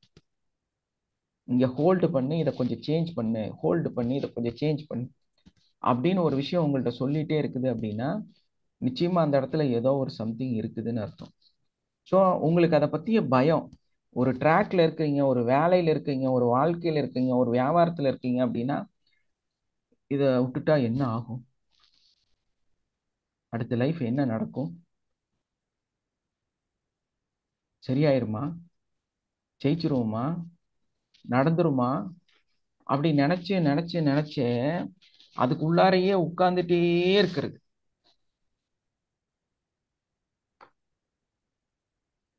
நான் நிறைய டைம் என்னோட வாழ்க்கையை ஜீரோலேருந்து ஸ்டார்ட் பண்ணிருக்கேன், நிறைய டைம். அதனால தான் எனக்கு நிறைய அனுபவம், பிஸ்னஸ் பற்றி பயங்கர அனுபவம் கிடைச்சது. அதனால தான் என் லைஃப்பில் என் திருமணமெல்லாம் முடிஞ்சு நான் தான் எல்லாம் சம்பாரிச்சது செட்டில் ஆனது. எனக்கு திருமணமெல்லாம் நானே செஞ்சுக்கிட்டேன். லட்சக்கணக்கில் செலவு பண்ணேன் அந்த காலத்திலேயே. 2000 ஒரு பவுன் வந்து வெறும் 2800 தான், 2750 தான். ஸோ அந்த டைமில் நிறைய என்னோட லட்சக்கணக்கில், அதாவது அந்த ஒரு திருமணத்துக்கு அன்னைக்கு ஒரு 2.5-3 லட்சம் ரூபா நான் சொந்தமாக சம்பாரிச்சு நானே செலவு பண்ணி நானே எனக்கு திருமணம் பண்ணிக்கிட்டேன். எங்கள் அப்பா சொல்லிட்டாரு, நீ இந்த மாதிரி பண்ணுறதெல்லாம் எனக்கு பிடிக்கல அப்படின்னு. Okay, nothing going on. நானே சம்பாரிச்சு நானே செலவு பண்ணிக்கிட்டேன். நான் அந்த மாதிரி ஒரு லைஃப்பை தேர்ந்தெடுத்தேன். எல்லாரும் சொன்னாங்க கொஞ்சம் கலர் கம்மியாக இருக்காங்க, கொஞ்சம் நீ பண்ணுறது தப்பு, பணத்துக்காக இதை எவ்வளோ செய்கிற அப்படின்னு. நான் டிசைட் பண்ணேன், ஏன்னா இந்த புவர்லேருந்து வெளியே வந்தே ஆகணும்னு நான் எப்போவோ டிசைட் பண்ணிட்டேன் என் வாழ்க்கையில். இது உண்மை கிடையாதுன்னு எனக்கு அப்போவே திருமணத்துக்கு முன்னாடி 23 வயசுலேயே நான் கல்யாணம் பண்ணிட்டேன். எங்கள் அப்பா சொன்னார், டே ரொம்ப சீக்கிரமாக நீ பண்ணுற, பரவாயில்லப்பா, எனக்கு தேவைன்னு தோணுது, நான் பண்ணிக்கிறேன்ட்டேன். சரி ஓகே, நாங்கள்லாம் பார்த்து நல்ல பிள்ளையா சொல்கிறேன், நாங்கள் நீங்கள் யாரும் பார்க்காதீங்க, நானே பார்த்துக்கிறேன்னு சொல்லிட்டேன். ஸோ அதுக்கு ஆளுகளெல்லாம் ஏற்பாடு பண்ணி அரேஞ்சு மேரேஜ் நானே பண்ணிட்டேன். ஸோ அப்போது வந்து என்கிட்ட ரொம்ப எகெயின்ஸ்டாக எங்களோட கூட இருந்த அக்கா அவங்க எல்லாம் வந்து சொன்னாங்க, இதெல்லாம் வந்து சரியில்லை, அது இல்லை, இது இல்லை, அப்படி பிரச்சனை, இப்படி பிரச்சனை. ஸோ உங்களுக்கெல்லாம் என்ன வேணும்னு கேட்டேன். எங்களுக்கெல்லாம் இந்த மாதிரி அப்பா கொஞ்சம் பேலன்ஸ் வச்சுருக்காரு, இந்த புடி உனக்கு அதானே வேணும் வச்சுக்கோ, உன் ப்ராப்ளம் சால்வ் ஆயிடுச்சுல்ல, நீ என்ன வந்து டிஸ்டர்ப் பண்ணாத அப்படின்னு சொல்லிட்டோம். எங்கள் அப்பா சொன்னார், கல்யாணத்துக்கெல்லாம் வரமாட்டேன்டா, நீ ரொம்ப மோசமானவன் அப்படின்னாரு. சரி ஓகேப்பா, நோ ப்ராப்ளம். எனக்குன்னு நல்ல டேர்ம்ஸ் வச்சுருக்கிறேன் என் லைஃப்பில், இப்படித்தான் இருப்பேன், இப்படித்தான் வாங்குவேன், இப்படித்தான் செய்வேன்னு சொன்னேன். இல்லைடா இதெல்லாம் தப்புன்னு சொன்னார். பரவாயில்லப்பா, தப்பாகவே இருக்கட்டும் அப்படின்ட்டு. ஸோ அன்னைக்கு என்னால் ஒரு டிசிஷன் தெளிவாக எடுத்தேன். நான் என் வாழ்க்கையில் இன்னைக்கு நல்லா தான் இருக்கிறேன். நான் அது வந்து 1 ரூபா கூட எடுத்து சாப்பிடல, ஆனால் அது ஒரு கேபிட்டலாக நான் யூஸ் பண்ணிட்டேன். ஸோ அதெல்லாம் பண்ணியும் நான் தோற்று போயிருக்கிறேன். அங்கேயும் ஜீரோ வந்திருக்குது எனக்கு. அங்கிருந்து அதை கரெக்ஷன் பண்ணி வெளியே வந்திருக்கிறேன். என்னை வந்து எல்லாம் இருந்துச்சு, ஆனால் என்னை வந்து துரத்தி விட்டாங்க. ஏன்னா ஆல்ரெடி நான் அப்படி தானே, மோசம் தானே, அதனால எல்லாத்தையும் பிடுங்கிட்டு என்னை துரத்திட்டாங்க. திரும்ப போனேன், ரோட்டில் ஒரு 2000 ரூபா வச்சு ஒரு சின்ன கடையை ஆரம்பித்தேன், பீடி சிகரெட் விற்கிற கடை. 1.5 வருஷத்துக்குள்ளார அதை 2 ஜவுளி கடையாக மாற்றிட்டேன். தூங்கவே மாட்டேன். காலையில் எல்லாரும் 9 மணிக்கு கடை திறப்பாங்க, நான் 7:30 மணி 7 மணிக்கெல்லாம் கடை திறந்துடுவேன். அந்த பெட்டி கடை வச்சிருக்கும் போது நான் 5:30 மணிக்கு கடை திறந்துடுவேன். டீ கடைக்காரங்க கூட கடை திறக்க மாட்டான், நான் அதுக்கு முன்னாடியே அங்கே போயிடுவேன். ஏன்னா டீ கடைக்காரனுக்கு தீப்பெட்டி தேவைப்படும் இல்லையா? அதை வித்து அதுல ஒரு 5 பைசா கிடைச்சிரும்னு ஐடியா பண்ணியிருக்கிறேன். எல்லாரும் கடை சாத்திட்டு போய் போலீஸ் வந்து அடிப்பாங்க. இருந்தாலும் நான் 1:30 மணி வரைக்கும் உட்கார்ந்து விற்பேன். என்னன்னா அதுல ஏதாவது கிடைச்சிரும் இல்லையா? ஏன்னா என் கடை ஒரு பங்கர் மாதிரி, ஒரு சின்ன கடை. அதுலதான் அன்னைக்கு எனக்கு அட்வான்ஸ் அவ்வளவுதான் கொடுக்க முடிஞ்சிச்சு. வெறும் 2000 ரூபாயில யாருங்க கடை தருவா? 2000 ரூபாயில கடையில பொருள் இவ்வளவு யாருனால உருவாக்க முடியும்? ஆனா 1 மணி நேரத்துக்கு 1 மணி நேரம் போய் வெத்தலை அது இதெல்லாம் வாங்கிட்டு வருவேன். பக்கத்துல அந்த ஹோல்சேல் கடை இருக்கும். இங்க தீரும் ஓடி போய் வாங்கிட்டு வந்து வச்சுக்குவேன். தீரும் எப்போ நான் சொல்றேன்னா, எனக்கு கல்யாணம் ஆகி என் குழந்தை இருக்குது ஒண்ணு. அந்த டைம்ல என் வாழ்க்கை அப்படி இருந்துச்சு. ஓடி ஓடி போய் வாங்கிட்டு வருவேன். சொல்லுவாங்க, ஏண்டா ஒன்னா வாங்கி வச்சு தொலைலாமல, அதுக்கு இங்க இருக்கணும் இல்லையா? வித்த காசை வச்சு திரும்ப வாங்கிட்டு வர்றது. அதுக்கப்புறமா நான் அக்குபஞ்சர் படிக்கிறதுக்காக போன காலத்துல என்னோட கடையில டெய்லி 500 ரூபா வந்து அந்த கடை நான் கொடுத்துருந்தேன்ல, அவரு தருவாரு எனக்கு. பாருங்களேன், 1.5-2 வருஷம் மேக்சிமம். அதுக்குள்ளார ஒரு ஃபேன்சி கடையிலேருந்து ஒரு செப்பல் கடையோட பார்ட்னரு, அதுக்கப்புறமா 2 ஜவுளி கடை. சின்ன சின்ன கடை தான், பெரிய கடையெல்லாம் இல்லை. இருந்தாலும் சின்ன சின்ன கடைனாலும் ஒரு கடைக்கு கம்மியா இன்வெஸ்ட்மெண்ட் பார்த்தீங்கன்னா ஒரு 2-3 லட்சம் ரூபாய்க்கு மேல இருக்கும். அப்போ வந்து ஒரு 3100 ரூபா வந்துருச்சு கோல்டு. அப்போ நான் 3 லட்சம் ரூபா ஒரு கடைக்கு இன்வெஸ்ட் பண்ணி 2 கடை போட்டிருக்கேன். ஸோ அங்க யார் இருக்காங்கன்னா நான் இருக்கிறேன். எங்க அப்பாவோ என்னை ஏமாத்தினவங்களோ என்னை வெளியிறக்குனவங்களோ யாரும் இல்லை. நான் இருக்கிறேன். நான் அங்க உட்காரவே இல்லை. அதோட என்னோட ஃபேமிலியும் அந்த மாதிரி எல்லாம் பிரிஞ்சுட்டாங்க. இருந்தாலும் நான் அதுக்கு தயாரா இருந்தேன்.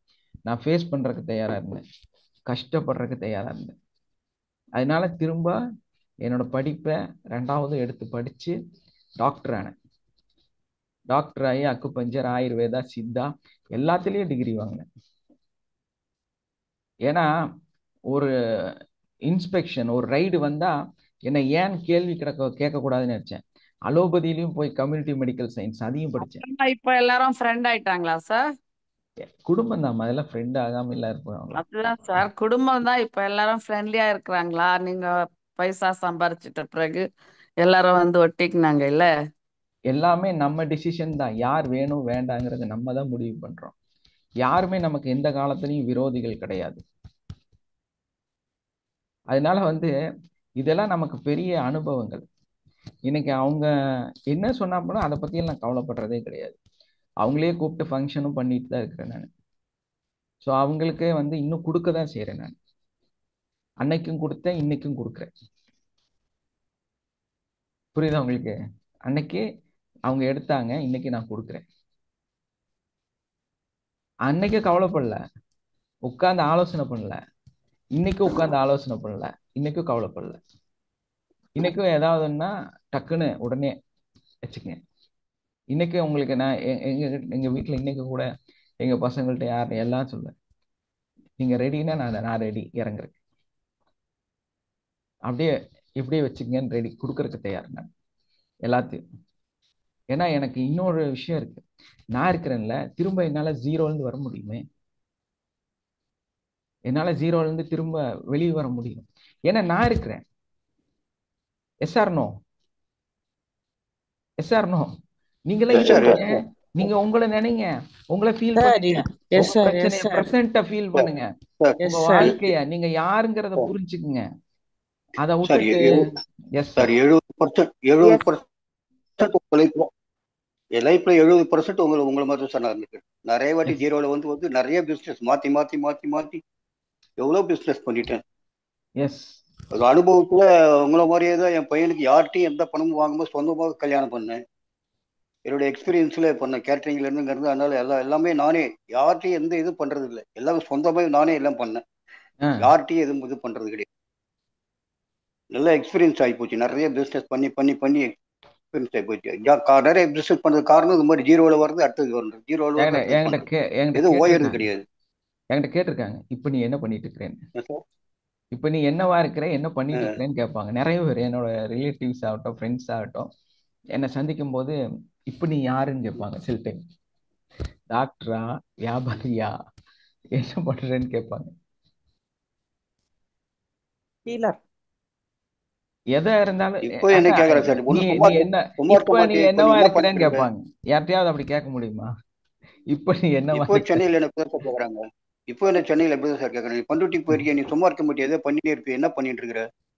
இப்படிதான் சார் கேட்பாங்க. சும்மா இருக்க மாட்டிய, நீ ஏதோ பண்ணிட்டே இருப்பிய, இப்ப என்ன பண்ணிட்டு இருக்கிற, என்ன பண்றீங்க, இந்த என்ன செய்யறீங்க? வார்த்தைய அவர் சொல்ற இந்த வார்த்தையை எல்லாரும் என்கிட்ட கேட்பாங்க. நீ சும்மா இருக்க மாட்டியே. எங்க அப்பாவோட ஃப்ரெண்ட் ஒருத்தர் இருக்காரு. அவருக்கு என்ன ரொம்ப பிடிக்கும். அவருக்கு என்ன ரொம்ப பிடிக்கும். எதனாலனா நான் எதுக்காகவும் சும்மாவே இருக்க மாட்டேன்னு அவருக்கு தெரியும். ஸோ அதனால சொல்லுவாரு, ஏய் சும்மா இருக்க மாட்டேடா, எதை செஞ்சுட்டு இருக்கிற நீ, சொல்லு இப்ப என்ன பண்ற அப்படின்னு கேட்பாரு. அந்த மாதிரி நல்ல வெல்விஷர்ஸ் நிறைய இருக்கிறாங்க. என்னோட எல்லா காலகட்டத்திலும் என்ன நண்பர்களாகட்டும், என் கூட இருக்கிறவங்களாகட்டும். ஏன்னா நானே இந்த சின்ன பசங்களோட பழகுனது இல்லை. அதுதான் ஒரு பெரிய பிளஸ். எப்பவுமே எனக்கு கீழே இருக்கிறவங்களோட நான் பழகிறது கிடையாது. எனக்கு மேல இருக்கிறவங்களோட தான் நான் பழகுறேன். அது ஒரு பெரிய பிளஸ் எனக்கு கொடுத்துருக்கு. உங்களை மாதிரி நீங்க எல்லாரும் எனக்கு மேல இருக்கக்கூடியவர்கள். உங்களோட அனுபவங்கள் எனக்கு நிறைய விஷயத்த எனக்கு எப்பவுமே கொடுத்துட்டே இருக்கு. விஜய் தர்மன் அவர் ஒரு பெரிய புத்தகம். அவரை சந்திச்சதுல பயங்கர சந்தோஷம். நிறைய விஷயம் வச்சிருக்கிறாரு. ஸோ எல்லாருமே வந்து எல்லாருக்குமே அது ஒரு பெரிய பொக்கிஷம் தான் சார். எல்லாருமே எல்லாருக்கும் பொக்கிஷமா தான் சார் இருக்கும் இங்க. கண்டிப்பா. Thank you sir. என்னோட மிகப்பெரிய பொக்கிஷமா உங்களை எல்லாம் தான் நான் பாக்குறேன். எல்லாருமே ஒரு தேங்க்யூ சார். புத்தகம் தேங்க்யூ உங்களை சார். எல்லாம் பாக்குறேன். Thank you sir. எல்லாருமே உங்களோட சார் எல்லாருமே ஒரு பெரிய புத்தகம் தான் சார். ஒவ்வொருத்தர்கிட்டையும் ஒரு நம்ம கத்துக்க வேண்டியது இருக்கு சார். நீங்க தான் சார் எங்களை செதுக்கிட்டு இருக்கீங்க. ஏமா நீங்க தான் எங்களை செதுக்கிக்கிட்டு இருக்கீங்க சார். சிற்பி. ஆமா, அது அந்த எக்ஸ்பீரியன்ஸ் நீங்க தானே எனக்கு கொடுக்குறீங்க. ஏன்னா நீங்க எல்லாம் சிலையா இருந்தாதான் நான் செதுக்கக்கூடிய சிற்பியா மாற முடியும். நன்றி சார். Thank you sir. அதனாலதான் வந்து பிரபஞ்சம் வந்து கரெக்டான ஆள். ஏன்னா சேர்த்துக்கு ஒரு சாதாரண சொன்னோமேங்க சார், நீங்க எங்களோட பொக்கிஷம் சார். எஸ், அந்த சாதாரண ஒரு களிமண்ணையோ செம்மண்ணையோ கொண்டு வந்து ஒரு சிலை வந்து செதுக்க முடியாது இல்லையா? ஒரு உடைஞ்சு போற பாறையை கொண்டு வந்து, ஒரு நுரப்பாறையை கொண்டு வந்து ஒரு சிலையா மாற்ற முடியாது. அந்த கரெக்டான மூப்பு இருக்கக்கூடிய, சரியான அந்த குவாலிட்டி இருக்கக்கூடிய ஒரு கல்லை கொண்டு வந்தா மட்டும்தான் நம்மளால அதை வந்து செதுக்க முடியும் இல்லையா? அந்த மாதிரி நீங்க எல்லாம் வந்து அந்த தேர்ந்தெடுக்கப்பட்ட சிலை, அந்த சிலைக்கான சரியான கற்கள். அதனாலதான் அந்த கடவுள் வந்து எனக்கு ஒரு வாய்ப்பை கொடுத்து உங்களை செதுக்கிறதுக்கான வாய்ப்பையும் கொடுத்திருக்கிறார். புரியுதுங்களா? உங்களோட மதிப்பு அதுதான். ஏன்னா ஒரு தேக்கு கட்டை இருக்குதுன்னா அதுல எவ்வளோ பெரிய அழகான சிற்பத்தை கூட நம்ம வந்து வடிச்சு அதை வந்து சரி பண்ணி எல்லாம் பண்ண முடியும். ஆனா ஒரு புளி மரத்தை கொண்டு போய் வச்சுக்கிட்டு நம்ம அதை வந்து செதுக்கி ஒரு அழகான சிற்பத்தை உருவாக்கலாம்னா முடியாது. அது எதுக்கு யூஸ் பண்ண முடியும்னா எரிக்கிறதுக்கு தான் யூஸ் பண்ண முடியும் இல்லையா? அந்த மாதிரிதான் அந்த உண்மையான அந்த தேக்கு கிடைச்சா மட்டும்தான் அதை செதுக்க முடியும். ஒரு புளி மரத்தையோ ஒரு வேற ஏதாவது மரத்தையோ கொண்டு போய், சவுக்கு மரத்தையோ கொண்டு போய் ஒரு சிலையா மாற்ற முடியாது. அப்படிதானே? அப்ப அங்க இருக்கக்கூடிய பொருளும் மிக மதிப்புக்குரிய அந்த பொருளாக இருக்கணும். அப்பதான் அந்த வாய்ப்பை நம்மளால பயன்படுத்த முடியும். அப்ப எல்லாமே மதிப்புக்குரிய ஒரு பொருள்ங்கிறது நமக்கு தெரியணும். அப்ப நீங்க உங்களை ரொம்ப உச்சத்துல கொண்டு போனோம் அப்படின்னா உங்க கூட இருக்கிறவங்க எல்லாருமே நல்லவங்களா இருக்கிறத நீங்க ஃபீல் ஆகணும். மதிப்புக்குரியவர்கள் நீங்க ஃபீல் ஆகணும். அவங்களுக்கும் ஏதோ சம்திங் வேல்யூ இருக்குன்னு நீங்க நினைக்கணும். அப்பதான் அங்கிருந்து நீங்க நிறைய கத்துக்க முடியும். புரியுதா உங்களுக்கு? இந்த வாழ்க்கை அப்படிதான். I choose the present moment. I am enough. இந்த வாழ்க்கை எனக்கு மிக போதுமானதாக இருக்கிறது. எனக்கு கொடுக்கப்பட்டது எல்லாமே வந்து நன்றி கூறக்கூடியதாக இருக்குது அப்படிங்கிற ஒரு மனநிலை நமக்கு வேணும். அந்த மனநிலை இருந்தா நம்மளோட வாழ்க்கை ஒரு நல்ல ஒரு ஃபுல்ஃபில்மெண்ட்குள்ளார வந்துடும். ஒரு ஹீலிங் நம்ம பண்றோம். Healing is not about forgetting your past life. கடந்த காலத்தை மறக்கிற கல்ல இந்த மெத்தட் இல்லையா? இது வந்து எதுக்காக நம்ம இருக்கிறோம்? It's about your living your life truth. இது உங்களோட வாழ்க்கையோட உண்மையை உணர்ந்து வாழ்வதற்கான ஒரு வழிதான். ஹீலிங்கிறது என்னது? எல்லாரும் ஹீலிங்னா தப்பா புரிஞ்சுட்டு இருக்கிறாங்க. Yes sir no? அதுனா வாழ்க்கை உண்மை தரத்தை உயர்த்துக்கிறதுக்காக ஹீலிங் பண்ணணும். எஸ், எல்லாரும் தப்பான முறையில் அந்த ஹீலிங்கை பார்க்குறாங்க. ஆனா அந்த ஹீலிங் அதுக்காக கிடையாது. இந்த ஹீலிங் மெத்தட் வந்து அதுக்காக கிடையாது. ஜஸ்ட் உங்களுடைய ஆன்மீக வாழ்க்கையை வாழ்வதற்கோ உங்களுடைய உடலை சரி செய்வதற்கான ஒரு டூல் கிடையாது. இது உங்க வாழ்க்கையை நீங்க தெளிவா வாழ்றதுக்கான ஒரு மிகப்பெரிய டூல், மிகப்பெரிய ஒரு அற்புதம் இது. இதை நீங்க உங்களால சரியா முறையா பயன்படுத்தினா உங்க வாழ்க்கையை மாத்திரலாம். ஏங்க நீங்க எல்லாம் ஏழையா இருக்கணும் போது அதை சிந்திச்சு பாருங்களேன். why we are poor?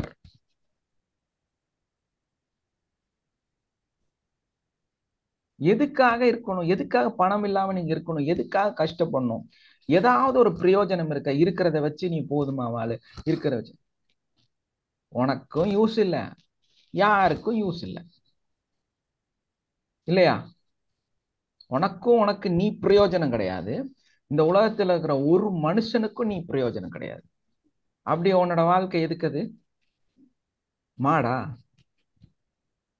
இல்லையா? இல்ல ஆடா? மனுஷன். நீங்க வாழணும், வாழ வைக்கணும் இல்லையா? நீங்க வாழணும், மற்றவர்களை வாழ வைக்கணும். அதுதான் உங்களோட வாழ்க்கை. அப்போ உங்களால 100 பேர் பயனடையணும். சரித்திரம், வரலாறு அப்படிங்கிறது எங்க உருவாக்கப்பட்டது? 10 பேர்த்த வாழ வச்சனாலதான் சொல்றாங்க.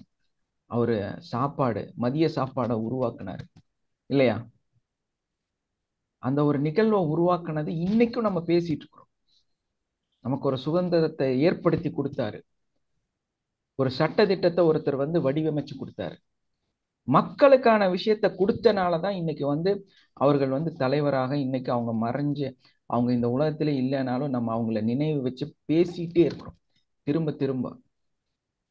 உங்களால எதை செய்ய முடியும் அப்படிங்கிறதா. அம்பானியை விட அதானியை விட மிகப்பெரிய மனிதர் யாருன்னு கேட்டா இன்னைக்கு யார சொல்லுவாங்க? டாட்டாவை தான் சொல்லுவாங்க.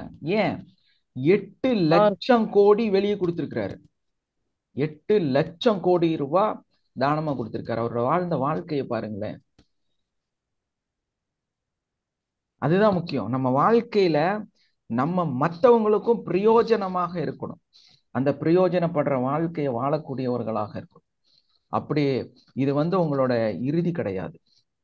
இது வந்து உங்களோட இறுதி கிடையாது. இதுதான் பிகினிங். இதுதான் ஸ்டார்ட் அப். இதுதான் முழுமையாக நீங்க வாழ்வதற்கான வழிகள். அப்போ இந்த ஹீலிங் மெத்தடுங்கிறது வந்து நம்ம வாழ்க்கைய சும்மா சரி பண்றதுக்கெல்லாம் கிடையாது, வேற லெவல்ல வாழ்றதுக்கு. அதை புரிஞ்சுங்க. உங்களுக்கெல்லாம் நல்ல சந்தோஷமான ஒரு விஷயம். 5 வருஷமா ப்ராப்ளம் இருக்குன்னு சொல்லிட்டு இருந்தோம். ஏன் இந்த கர்மா இன்னைக்கு இந்த பாஸ்ட் லைஃப்பை பத்தி நான் பேசணும் அப்படின்னா, உணர்வு பூர்வமா பேசுறதுக்கு காரணம் என்னன்னா, எங்களோட ப்ராப்ளம் நேத்து சால்வ் ஆயிடுச்சு. மாஷா அல்லாஹ், முபாரக் முபாரக். அதுக்கு ஒரு வாரத்துக்கு முன்னால என்ன செஞ்சோம்? போன வாரம் என்ன சப்ஜெக்ட் பேசினேன்? எங்க வீட்டுல என்ன ஃபங்க்ஷன் நான் நடத்தினேன்? மூதாதையர்களுக்கு இது பண்ணீங்க சார். பண்ணனா? Yes sir. அது எனக்கு காண்பிக்கப்பட்டுச்சா?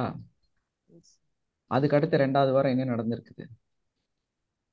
இந்த மிராக்கல் கர்மா கிளீன்ஸ் ஆயிடுச்சுங்க சார். இந்த நல்லது நடந்துச்சுங்க சார். வாழ்த்துக்கள் சார். நம்மனால இந்த ஹீலிங் மூலமா நான் சொல்றது ஒண்ணுதான். உங்களோட வாழ்க்கையில இருக்கிற பிரச்சனைய உங்களால கண்டுபிடிக்க முடியுது. இது பிரம்மாண்டமே அதுதான். உன்னோட தடை என்னன்னு நீ அனலைஸ் பண்ண முடியுது. இன்னும் உட்காந்து பேக்கு மாதிரி பார்த்துட்டு இருக்காதீங்க உங்க வாழ்க்கைய. அடுத்த கட்டத்தை உங்க வாழ்க்கைய செய்யறதுக்கு இவ்வளோ விஷயம் கத்து கொடுத்துருக்குறோம். கண்டுபிடிங்க உங்க வாழ்க்கையில என்ன என்ன என்ன என்ன உள்ள என்ன இருக்குது, என்ன என்ன பிரச்சனை, எங்க எனக்கு ஸ்ட்ரக்கு, எங்க நான் ஸ்லோவா இருக்கிறேன், நான் எப்படி 1000 கோடியே அடைவது. சிந்திங்க, உட்காந்து ஆலோசனை பண்ணுங்க. நீங்க எதை தேடுறீங்களோ அது உங்களை தேட ஆரம்பிக்கும். நீங்க எதை தேடுறீங்களோ அது உங்களை தேட ஆரம்பிக்கும். எனக்கு வழிகள் வேணும், ஏதோ ஒரு வழியில வந்தே ஆகணும், நான் சாதிச்சே ஆகணும், என் பிரச்சனை சால்வே ஆகணும்னு நீங்க எப்ப சிந்திக்க ஆரம்பிக்கிறீங்களோ உங்க வாழ்க்கை சரியாயிடும். அதனாலதான் உங்க கோல் செட்டை பெருசா நினைங்கன்னு சொல்றது. இந்த இந்த மாதிரி ஒரு ஸ்ட்ரகிள் லைஃபே தேவையே இல்லை. இங்க வாழ வேண்டிய அவசியமே கிடையாது. அதுக்காக நீங்க எடுக்கிறது மரணம் அல்ல, வாழ்வு. உங்களால வாழ முடியும். யார் எப்படி இருந்தா என்ன, நீங்க இருக்கீங்கல்ல, நீங்க பதில் சொல்றதுக்கு அங்க இருக்கீங்கல்ல, ஏன் கவலைப்படுறீங்க? உங்களால கொடுக்க முடியும், உங்களால சாதிக்க முடியும். அதுக்கு ஒரு டூல் வேணும், அவ்வளவுதான். ஒரு மென்டர் வேணும், ஒரு கை பிடிச்சி ஜஸ்ட் ஒரு இது கண்டிப்பா ரிலேஷன்ஷிப்ல உங்களுக்கு இருக்காது, உங்களோட ஃப்ரெண்ட்ஸ்ல இருக்காது, உங்களோட கொலீக்ஸ்ல இருக்காது, உங்களோட பிசினஸ்ல இருக்காது. இது வெளியே இருந்து தான் வரணும். மென்டர்னா அதுதான். உங்களோட வெல்விஷரை நீங்க கண்டுபிடிச்சே ஆகணும். அந்த ஒரு இடம் தான் நம்மளோட கிளாஸ். இந்த மெத்தடு இது இன்டர்நேஷனல் லெவல்ல இருக்கக்கூடிய இந்த மெத்தடு வெறும் ஏசிக்குள்ள உட்காந்து பேச வேண்டிய ஒரு விஷயம். ஆனா நம்ம இன்னைக்கு இதை எல்லா மக்களுக்கும், ஏன்னா என்னோட வழியை நான் கிளியர் பண்ண ஒரு விஷயம். இந்த இவ்வளோ பெரிய பொறுமையா காத்திருக்கணும், எல்லா பிரச்சனைக்கும் காத்திருக்கணும். நான் செம கோவக்காரன் தெரியுமா உங்களுக்கு. ஒரு கட்டத்துல எல்லாம் போலீஸே அடிச்சிருக்கிறேன், அடிச்சுட்டு ஓடி போயிட்டு. அந்த அளவுக்கு மோசமானவன் நான், ரொம்ப ரொம்ப ரஃப் அண்ட் டஃப். அதனாலதான் என்னால கிளினிக்ல அவ்வளோ பணம் தைரியமா வாங்க முடிச்சு, எதையும் என்னால செய்ய முடிச்சு. ரஃப் அண்ட் டஃப்பும் நமக்கு தேவை, ஆனா மென்மையும் நமக்கு தேவை, புரிதலும் நமக்கு தேவை. எல்லாமே நமக்குள்ள இருக்கணும். அப்பதான் ஒரு சாதனையாளரை உருவாக முடியும். எங்க நம்ம நம்மளையே வடிவமைக்க முடியும் அப்படின்னா, நீங்க ரஃப்பா இருந்தா தான் நடக்கும். உங்களுக்கே நீங்க ரஃபா இருக்கணும். கரெக்டா இதை செஞ்சிரு, இன்னைக்கு இதை பண்ணு, இன்னைக்கு அதை பண்ணு, இன்னைக்கு அடுத்தது செய்ய, அடுத்து என்ன நடக்கணும்னு செய்ய. உங்களுக்கே உங்களுக்குள்ளார அந்த பிளானிங்க, ஒரு டைட்னஸை உங்களுக்கு கொடுக்க தெரியணும். ரொம்ப எல்லா இடத்துலயும் என்னோட ஒய்ஃப் சொல்லுவாங்க, என்கிட்ட அதுவும் ஒரு மிஸ்டேக் இருக்கு. என்னன்னா சீக்கிரமா நான் நோ சொல்லவே மாட்டேன் வாழ்க்கையில. அதனால நிறைய இழந்திருக்கு. அப்ப அவங்க சொல்லுவாங்க, உங்களுக்கு தெரியாத ஒரு விஷயம் என்னன்னா, நீங்க யார்கிட்டயுமே நோ சொல்ல மாட்டேங்கிறீங்க. நோ சொல்ல கத்துக்குங்க, அப்பதான் நீங்க ரஃபா இருக்க முடியும். நோ சொல்றதுக்கு கத்துக்கணுங்க. நான் ரொம்ப கஷ்டப்பட்டு கத்துக்கிட்டது. இப்போ நான் கஷ்டப்படுவேன், எங்க பசங்கள்கிட்ட நோ சொல்ற கஷ்டப்படுவேன். இப்போ கொஞ்சம் அழகா நோ சொல்றேன். நான் எப்படி சொல்றேன்? அழகா பார்க்கலாம் பார்க்கலாம் ஓகே வி ட்ரை அப்படின்னு எல்லாம் அப்படியே அழகா சொல்றேன் நான். அதையெல்லாம் என்ன வடிவமைச்சிருக்குது இந்த கிளாஸஸ். எனக்கு அதெல்லாம் கொடுத்துருக்குது. வயசு சொல்லுவாங்க, நோ சொல்லுங்க, நோ சொல்லி பழகுங்க, ஏங்க இப்படி இருக்கிறீங்க அப்படின்னு பல தடவை என்ன மிரட்டி இருக்காங்க, என்கிட்ட சொல்லியிருக்கிறாங்க. ஆனா நான் இப்ப கத்துக்கிட்டேன், நோ சொல்ற கத்துக்கிட்டேன். எங்கேயாவது ஒரு மாலுக்கு போனா கூட எனக்கு யாராவது எதாவது கேட்டாங்கன்னா நோ சொல்லவே தெரியாது எனக்கு.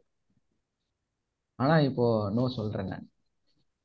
யாராவது ஏதாவது கேட்டா என்னால நோ சொல்ல முடியும். நோ சொன்னாதான் நீங்க வளருவீங்க,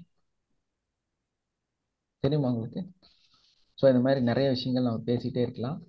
என்னோட லைஃபோட மிகப்பெரிய சக்சஸ், என் லைஃப் ஸ்டைல், எனக்கு கிடைச்ச இந்த ஒரு அற்புதம், இதையெல்லாம் உங்கள்கிட்ட முழுசா கொண்டு வந்து சேர்த்தணும். என்ன மாதிரியே நீங்க ஒரு 20 வருஷம் 25 வருஷம் லைஃப்பை தொலைச்சிட்டீங்கன்னு கவலைப்படாதீங்க. இன்னைக்கே ஜாயின் பண்ணி இதை கத்துக்கிட்டு இதுல தெளிவாகி இதை அப்ளை பண்ணி உங்க லைஃப்பை மாத்திக்கிங்க. அதுக்கு தான் நம்ம எவ்வளவோ முயற்சி பண்ணி இதுல நிறைய கஷ்டத்துல இருக்கிறவங்கள கொண்டு வரணும்னு நினைக்கிறது. ஸோ கஷ்டத்துல இருக்கிறவங்கள வெளிப்படுத்துறதுக்கான, அவங்கள சரிப்படுத்துறதுக்கான ஒரு மிகப்பெரிய வாய்ப்பு இது. ஸோ அதை எல்லாரும் யூஸ் பண்ணணும். யாரெல்லாம் ஜாயின் பண்ணலையோ அவங்கெல்லாம் இந்த கிளாஸ்ல ஜாயின் பண்ணுங்க. நம்மளுடைய 34 பேட்ச் ஸ்டார்ட் பண்ண போறோம். அதே மாதிரி நம்மளுடைய அட்வான்ஸ் கோர்ஸ் நம்ம பண்ண போறோம். ஸோ அதில் யாரெல்லாம், உங்களுக்கு அதெல்லாம் லிங்க் கொடுத்துருக்குறேன் நான். அவங்கவுங்க அதில் டக்குன்னு ஜாயின் பண்ணுங்க. சீக்கிரமாக ஸ்டார்ட் பண்ணிடுவோம். அதே மாதிரி ப்ரைஸ் எல்லாம் ஹைக், அமௌண்ட் அதிகப்படுத்திட்டே இருக்கிறோம். சில சூழல், ஜிஎஸ்டி, ரூல்ஸ் அண்ட் ரெகுலேஷன், கவர்மெண்ட்டோட சிஸ்டமேட்டிக்கு, சர்வீஸ் இதெல்லாம் பண்ணுறதுக்கு கொஞ்சம் எக்ஸ்ட்ரா செலவுகள்லாம் இருக்கிறனால நம்மளோட ஃபீஸை வந்து அப்பப்போ அதிகப்படுத்த வேண்டிய சூழ்நிலை நமக்கு வந்துக்கிட்டே இருக்கு. வளரும் போது சிலதெல்லாம் வளரும் இல்லையா, அது தவிர்க்க முடியாது. எல்லாமே வளர்றது தான் சார். அப்படி இல்லை, நமக்கு வந்து ஒரு லிமிட் வரைக்கும் பணம் வந்துட்டு இருந்ததுன்னா நம்மளால அதை கம்மி விலையிலேயே கொடுத்துட்டு இருக்க முடியும். டக்குன்னு அது வந்து ஹைக் ஆகும்போது ஜிஎஸ்டி பே பண்ணி தான் ஆகணும். அப்போ அதில் 28% ஜிஎஸ்டி. அதை கம்மி பண்ணுறதுக்கு சர்வீஸ் ஓரியன்டாலாம் பண்ணால் 18%. இதையும் கம்மி பண்ணுறதுக்கு நம்ம ஒரு புக் செல்லராக மாற்றணும்னு சொல்லி அதுக்கு நிறைய ப்ராஜெக்ட் ஒர்க் பண்ணிகிட்டே இருக்கிறோம். நிறையா புக்ஸ் எல்லாம் எழுதிட்டு இருக்கிறேன், ஏற்பாடு பண்ணிட்டு இருக்கிறேன். ஏன்னா அந்த இடத்துக்கு வந்துட்டா எப்படியாவது ஜிஎஸ்டியை கம்மி பண்ணிடலாம். ஸோ அதுக்கான வழிகள் எல்லாம் கண்டுபிடிச்சி அது எல்லாத்தையும் செஞ்சுட்டே இருக்கிறோம். அதுக்கும் நிறைய செலவாகுது. ஸோ அதனால் நம்ம என்ன பண்ண வேண்டியதாக இருக்குது, நம்ம ஃபீஸை அடிக்கடி அதிகப்படுத்த வேண்டிய சூழ்நிலை நமக்கு வந்துக்கிட்டே இருக்குது. ஸோ அதனால் இன்னைக்கு என்ன இருக்குதோ அதை டக்குன்னு செஞ்சுருங்க, நாளைக்கு அதிகமாக ஃபீஸ் கொடுக்க வேண்டாம். நம்ம வளரும் போது நம்ம கொடுத்து தான் ஆகணும். அது என்னால் தவிர்க்க முடியுதில்லை. நான் வெறும் 3000 ரூபாய்க்கு இதை சொல்லி கொடுக்க ஆரம்பித்தாள் இல்லையா. தேவைகள், எக்யூப்மெண்ட்டு, இன்னைக்கு வந்து எத்தனை ஸ்க்ரீன் என் முன்னாடி இருக்குன்னு பாருங்க இல்லையா. இனி இது லாங்குவேஜ் வைஸ் மாற்றினோன்னா இன்னும் 2-3 ஸ்க்ரீன் அதிகமாயிடும். ஸோ அதுக்குண்டான சாஃப்ட்வேர், அதுக்குண்டான ஏஐ, அதுக்குண்டான டிரான்ஸ்லேட்டரு எல்லாமே நம்ம வாங்கும்போது அதுக்குண்டான செலவுகள் வரும். ஸோ அது வரும்போது அடுத்தடுத்த நிலைக்கு நம்ம போயிட்டே இருப்போம். ஸோ அதோட எக்ஸ்பென்சிவ் வந்து உங்கள் மேலே தான் வரப்போகுது. அதனால தான் சொல்கிறேன், இன்னைக்கு என்னவா இருக்குதோ அதை அப்படியே ஆக்சஸ் பண்ணிடுங்க. நாளைக்கு என்னங்கிறது நாளைக்கு ஆலோசனை பண்ணிக்கலாம். Okay okay, thank you all, have a nice day. உங்களோட ஃபீட்பேக்கு, உங்களுடைய அனுபவங்களை இங்கே பேசலாம். ஒரு 5 மினிட்ஸ் ஷார்ட் அண்ட் ஸ்வீட்டாக. யார் மைக் ஆன் பண்ணுறீங்க?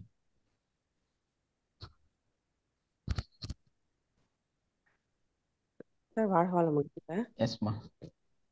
இன்னைக்கு நீங்க கிளாஸ் நடத்துறது வந்து நம்ம பழசெல்லாம் எப்படி அதை இது பண்ணி போகணுங்கிறத சொன்னீங்க. அதுல இருந்து நம்மளை அதை வந்து என்னென்ன தப்பு பண்ணியிருக்கோம், அந்த தப்புல இருந்து நம்மளை எப்படி ஃபர்கிவ் பண்ணி எப்படி போறது, ஃபர்ஸ்ட் நமக்குள்ள இருந்து ஆரம்பிக்குங்கிறத அதை முழுமையா என்னால உணர முடியுது சார்.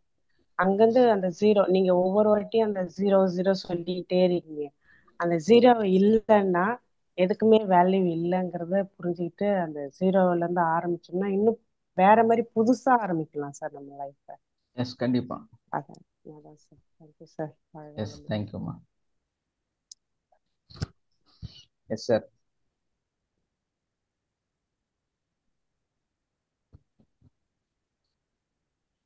வேற யார் பேசுறீங்க? சார் இன்னைக்கு ரியல் லைஃப்ல எப்படிலாம் இருக்குமோ அது எல்லாத்தையும் சொல்லிட்டு நான் என்னால ஃபீல் பண்ண முடியுதுங்க சார். எல்லாமே நீங்க சொன்னது எல்லாமே இன்னைக்கு எனக்காக பேசுற மாதிரி இருந்துச்சு. இதுக்குள்ள வந்த அப்புறம் உங்க லைஃப் எப்படிமா மாறி இருக்கு? அதனால போயிட்டு இருக்கீங்க சார், சூப்பராகவே போயிட்டு இருக்கீங்க சார். லைஃப் சேஞ்சஸ் எப்படி நீங்க இருக்கு? சொன்னீங்க லைஃப் சேஞ்சஸ், நீங்க சொன்னீங்க சார் ஃப்ரீயா இருந்துருங்க, எதுவுமே இது பண்ணாதீங்கன்னு சொல்றீங்க சார். அது ஒண்ணுதாங்க சார். நம்ம இப்ப நெக்ஸ்ட் மந்த்துக்கு சேலரி போடும்போது அதை பத்தின தாட்ஸ் வந்துட்டே இருக்கீங்க சார். எப்படி பேரண்ட்ஸ் கிட்ட கலெக்ட் பண்றது, ஸ்டூடெண்ட்டை கேட்டுட்டே இருக்குது, அதெல்லாம் அது பண்ணிதானாங்க சார் ஆகணும். ஆமா, அத வந்து ஒரு உங்களுக்கு அந்த இருக்கக்கூடிய அந்த பிரச்சனையை சால்வ் பண்ணிட்டீங்கன்னா ஓகேங்க சார். ஓகேங்க சார். அதுதான் சொல்றேன். நான் வந்து லாஸ்ட் வீக் இவ்வளவு செலவு பண்ண வேண்டிய அவசியம் எனக்கு இல்லை இல்லையா. ஆமா ஆமா ஆமா, கண்டிப்பாங்க சார். எனக்கு அந்த காலையில 3:30 மணிக்கு அதெல்லாம் காண்பிக்கப்படுது. இதுதான்டா உன் பிரச்சனை, இதை செய்யின்னு சொல்லி எனக்கு வருது. உடனே ஒய்ஃப் உட்காந்து பேசுறாமா, இந்த மாதிரி எல்லாம் பிரச்சனை என்னமா பண்ணலாம். சரிங்க, ஓகே பண்ணிடலாம். பண்ணணுன்னே இன்னொரு ஆஃபர் வருது, சென்னைக்கு உடனே வா அப்படின்னு. சென்னைக்கு போய் அங்கே உட்காந்தாச்சு. அங்கே 2 நாள் அங்கே இருக்கிறோம். ஆனால் இங்கே இந்த ப்ரோக்ராம் செஞ்சாகணும். திரும்பி வர்றோம், ஒரு நாள் தான் கேப் இருக்குது. ஏன்னா கவர்மெண்ட் ஜாபு நம்ம வந்து டக்குன்னெல்லாம் லீவெல்லாம் எடுக்க முடியாது. இடையில அந்த நம்ம நினச்ச மாதிரியெல்லாம் நம்ம ட்ராவல் பண்ணலாம் முடியாது. பர்மிஷன் அது இது நிறைய பிரச்சனை இருக்குது. ஸோ அதனால அந்த ஒரு நாள் 2 நாள் கேப் உள்ளார இவ்வளோ வேலை செய்கிறோம். எங்களை கொண்டு போகுது ஒரு அதை செய்யாமல் இருக்கிறதுக்கு. அவங்களே சொல்கிறாங்க, ஆகஸ்ட் 19க்கு பண்ணிக்கலாங்க, அதுக்கப்புறம் குவார்ட்டர்லி லீவ் வந்துடும், நம்ம இதை வந்து ஸ்கிப் பண்ணலாங்கிறாங்க.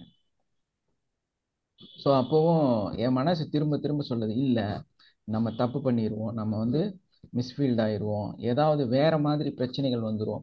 ஏன்னா அப்படிதான் அது ஒரு 2 மாசத்துக்கு முன்னால வேற ஒரு பிரச்சனை இதே மாதிரி காமிச்சுது. அப்போ நான் அதே வந்து திரும்ப எனக்கு புரியல, ஏன் என்னன்னு தெரியாம என் கையில இருந்த காசு பூரா வேஸ்டா போயிடுச்சு.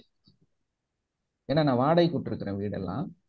அந்த வீட்டில் தண்ணி போறது வசதி எல்லாம் இருந்துச்சு, என்ன ஏதுன்னே தெரியல, ஃபுல்லா அடைச்சிருச்சு.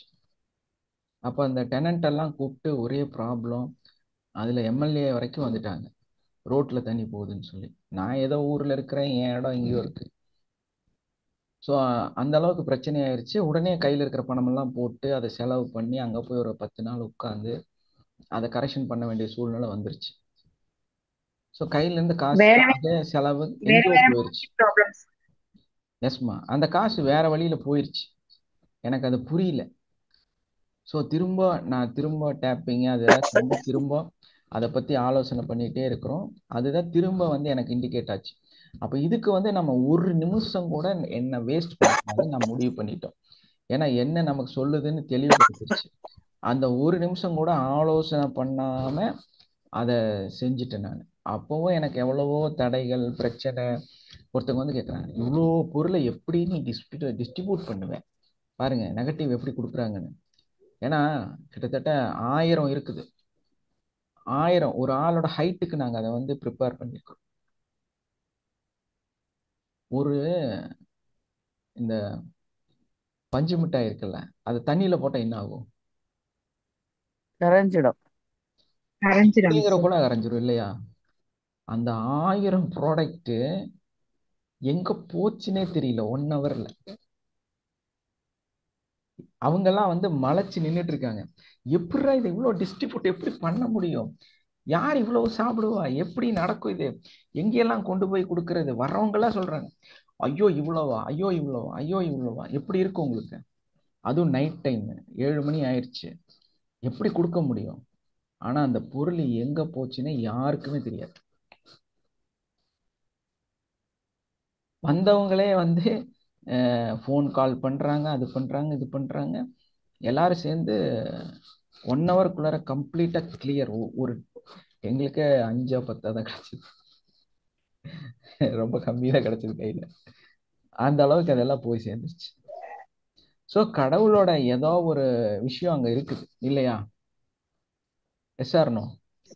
அது அவ்வளவு ஸ்ட்ரகிள். முதல் நாள் அவங்க சேர்க்குற, எப்படா ஒரு நாளைக்கு முன்னால் இதெல்லாம் ஆர்டர் கொடுத்து ரெடி பண்ணி எப்படா சாத்தியமாச்சுன்னு எங்க மச்சான் வந்து கேட்குறாரு, சான்ஸ் இல்லையே அப்படின்னு. ஏன்னா நான் அங்கிருந்து வந்து இறங்கினதே மதியத்துக்கு மேலதான். அங்க வந்து முழிச்சு அந்த ஊர்ல இறங்கினது சனிக்கிழமை தான் இறங்குறோம். அதுக்கப்புறம் இதை அவ்வளோ வேலை செய்யறோம் நாங்க. இன்வைட் பண்றோம், இன்வைட்டே அப்பதான் பண்றோம். ஏன்னா டிசிஷன் எடுக்க முடியாத சூழ்நிலை இல்லை. ஏன்னா வெள்ளிக்கிழமை நான் சென்னையில் இருக்கிறேன், வியாழக்கிழமை சென்னையில் இருக்கிறோம், சனிக்கிழமை இங்க வந்து சேரோம். அப்ப எவ்வளவு ப்ராசஸ் நடக்குதுன்னு பாருங்களேன். ஆனா அதுக்குண்டான தடைகள், அவ்வளோ தடைகள், அவ்வளோ பிரச்சனைகள். இவங்களும் சொல்றாங்க, என்னால முடியாதுங்க நீங்க சொல்ற டேர்ம்ஸ் எல்லாம். ஏன்னா வரவங்களுக்கெல்லாம் ஃபுட்டு வேற கொடுத்தாகணும். இப்போ இன்வைட் பண்றது பெருசு இல்லை, வரவங்களுக்கெல்லாம் அது யார் ப்ரிப்பேர் பண்ணுவா? நம்ம வீட்டுக்காரமா தான் பண்ணணும். அதுக்குண்டான எல்லா பொருளும் செய்யணும். இப்படி பல பிரச்சனைகள். ஆனா எல்லாமே எப்படி நடந்ததுன்னு அன்னைக்கு சாயந்தரம் யாருக்குமே தெரியாது.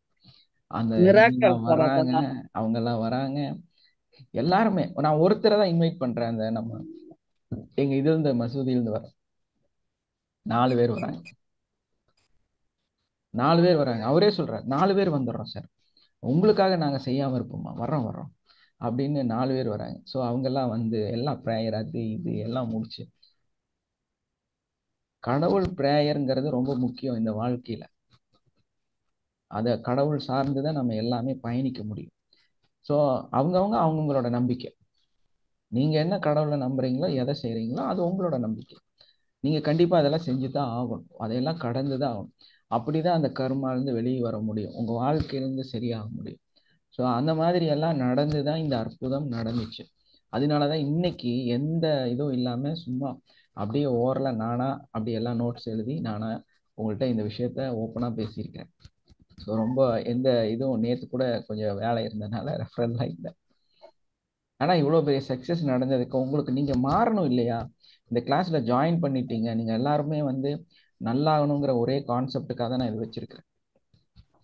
அதனால தான் இவ்வளோ நாளும் அந்த ஃபீஸ் கூட ரைஸ் பண்ணுறதுக்கு அவ்வளோ சங்கடப்படுறேன் நான்.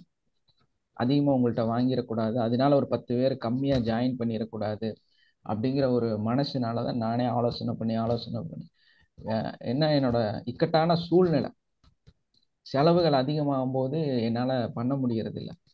நிறைய பேமெண்ட் கொடுக்கறதுனால அப்போ நான் பண்ண வேண்டிய அவசியத்துக்கு தள்ளப்படுறேன். அதனால நான் ரைஸ் பண்ண வேண்டியதாக இருக்குது. ஸோ அதனால புரிஞ்சுக்குங்க. திரும்ப எனக்கு அடுத்த ஹைக்குக்கு போகிறேன், எனக்கு சார் கவலைப்படாது. ஏன்னா இந்த மனவேதனை தலைவேதனை போறதுக்காக ஏதாவது பிளஸ் பண்ணுங்க சார், ரொம்ப கஷ்டமா இருக்கு. சரியாயிருமா? நீங்கள் அடுத்தடுத்து அந்த கிளாஸில் இப்போ இருக்கீங்கல்ல, எவ்வளோ எனக்கு 8 கிளாஸ் சார் ஆச்சு, இன்னும் ஒரு 4 கிளாஸ் இருக்கு. குட் அதை அட்டன் மார்னிங் சார். பண்ணுங்க. எஸ்மா, வெரி குட் மார்னிங். சார் நேத்து என்னோட சின்ன பையனுக்கு வந்து வேப்ப மரத்துல ஆட்டிக்கிட்டே இருந்தா, அது அடிக்காதடா தடை அப்படி சொல்லிட்டு இருந்தா, கேட்க மறுபடியும் அடிச்சிட்டு இருந்தான். ஷர்ட் மாட்டிட்டு வெளியே கடைக்கு போலான்னு கிளம்ப, அப்ப பார்த்தா உள்ள அந்த சிறுபாம்பு தீண்டிட்டு இருக்கு சொல்லுவாங்க சார், உடம்பு ஃபுல்லா கிண்டு கிண்டாயிட்டு ஆயிட்டு இருக்கு. அவன் கத்துறான். அப்புறம் வந்து என்ன பண்ணும், அந்த கத்தாழை இருக்கு இல்லைங்களா, அதை போட்டுட்டு அப்படியே விட்டுட்டேன். அப்புறம் பாத்தீங்கன்னா சரியா போயிடுச்சு. ஆனா எனக்கு நைட்டு 12 மணிக்கு எழுந்து டேப்பிங் பண்ணிட்டு கம்முனு படுத்துட்டேங்க சார். அப்போ எனக்கு வெடிகாலம் என்ன விஷுவலைஸ்ல காமிச்சிச்சுன்னா, அந்த சிறு பாம்பு அங்க அந்த இடத்துல விழுந்து துள்ளி ஓடுறது வந்து காமிச்சிச்சு லைவா. காலையில எழுந்துச்சு பார்த்தா அது இல்லைங்க சார், கிளியர் ஆயிடுச்சு அவனுக்கு உடம்புல. கண்டிப்பா இதெல்லாம் நம்மனால குழந்தைகளை காப்பாற்ற முடியுது, எல்லாமே செய்ய முடியுது. உங்க வாழ்க்கையும் காப்பாத்திக்கீங்க. Good morning sir. Thank you so much sir. நேற்று Yes, நான் என்ன நிலைமையில இருந்தேன்னு உங்களுக்கே தெரியும். நைட் வந்து அப்படி ஒரு கால் வலி தாங்கவே முடியல. மருந்து போட்டு கூட சரியாகல. அப்புறம் நான் உங்ககிட்ட ஹீலிங் கேட்ட பிறகு ஹீலிங் வாங்கின பிறகுதான் படுத்தே தூங்கினேன். அந்த அளவுக்கு கால் வலி. ஏன்னா ஸ்கூல் எப்படின்னா 3 floors, 6th standard கீழே, 7th standard first floor, 8th standard second floor. அப்போ ஒரு கிளாஸ்க்கு போறப்போ ஒரு பீரியட் மேல, ஒரு பீரியட் நடுவுல, ஒரு பீரியட் கீழே, ஏறி காலே பஞ்சர் ஆயிட்டு சார். எனக்கு மட்டும் இல்ல, இங்க உள்ள டீச்சர்ஸும் அதான் கம்ப்ளைண்ட் பண்றாங்க. சரியான வலி சார். ஆனா நான் நேற்று நீங்க ஹீலிங் கொடுத்த பிறகு நல்லா வந்து என்ன சொல்றது, அதாவது நீங்க வந்து எனக்கு ஒரு என்ன சொல்றது, ஒரு காட் மாதிரின்னு சொல்லலாம். எங்க வீட்டுக்காரர்கிட்ட சொன்னேன். எங்க வீட்டுக்காரர் என்ன சொன்னாங்க, போன தடவை இப்படிதான் படிச்சு எடுத்த ஸ்கூல்ல போனோன்னு இப்ப திரும்பி ஆரம்பிச்சிட்டியா அப்படின்னாங்க. எனக்கு யாராவது ஒருத்தர் வந்து ஹெல்ப்புக்கு வந்துருவாங்க சார். அதாவது நீங்க கிடைச்சிட்டீங்க சார், எனக்கு அது போதும் சார். Thank you sir. நீங்களே உங்களுக்கு செல்ஃபா எப்பவுமே ஹீலிங் பண்ணிக்கங்க. நான் வந்து அந்த ஸ்கூலை ரொம்ப விரும்புறேன், அந்த ஸ்டெப்ஸை ரொம்ப விரும்புறேன், ஸோ அந்த கிளாஸஸை ரொம்ப விரும்புறேன், ஸோ அந்த டிராவலையும் ரொம்ப விரும்புறேன் அப்படின்னு சொல்லி டேப்பிங் பண்ணுங்க. பெயினே இருக்காது. எப்போ வந்து இது ஹைட்டா இருக்குது, எல்லாரும் கம்ப்ளைண்ட் பண்றாங்க, எல்லாத்துக்கும் வலி இருக்குன்னு நீங்க ஃபீல் ஆகுறீங்களோ, அப்போ உங்களுக்கும் வலி வந்துடும். ஸோ நம்ம அப்போ என்ன பண்ணணும், அதை வந்து இக்னோர் பண்ணிட்டு, இது வந்து நான் என்ஜாய் பண்ணி நான் இந்த விஷயத்த செய்யறேன், இதை வந்து நான் ரொம்ப ஹார்ட்ஃபுல்லா சந்தோஷமா ரொம்ப ஹாப்பியா நான் அதை பண்றேன் அப்படின்னு எப்பவும் டேப்பிங் பண்ணுங்க. அப்படி நினைச்சிட்டு மேபி அப்போ ஒரு பெயின் வந்துட்டா கூட நீங்க என்ன பண்ணணும் அப்படின்னா, I am so happy, I enjoying அப்படின்னு சொல்லி நீங்க சொல்லிட்டே இருக்கணும். சொல்லிட்டே அப்படி நடந்துட்டே இருந்தீங்கன்னா அந்த வலியே அங்க இருக்காது. எங்க வீட்டு படி ஏறி நான் 3.5 வருஷம் ஆயிடுச்சு சார் எனக்கு வலியால. அதெல்லாம் ஏறிடலாம், ஒரு விஷயமே இல்லை, அதெல்லாம் நடந்துரும். Okay, thank you all, have a nice day, love you all. Wind up பண்ணிடலாமா? Thank you sir. Thank you sir. உங்களோட ஃபீட்பேக்ஸை நம்மளுடைய அந்த டெய்லி ப்ராக்டிஸ் குரூப்ல, அந்த நம்மளுடைய கம்யூனிட்டி குரூப்ல உங்களோட ஃபீட்பேக்ஸை ஆடியோ இதாக போட்டுருங்க. ஓகே, எல்லாரும் ஷேர் பண்ணிடுங்க. இந்த கிளாஸ் எப்படி இருந்துச்சு, இதை பற்றிய உங்களுடைய ஃபீட்பேக்கை அதில் போட்டுருங்க. சார் உங்களது ஃப்ரீ டைம் என்ன டைம் சார்? 10 o'clock மேலே கூப்பிடுங்கம்மா. Okay, thank you sir. Okay, thank you all, have a nice day, love you all. Thank you.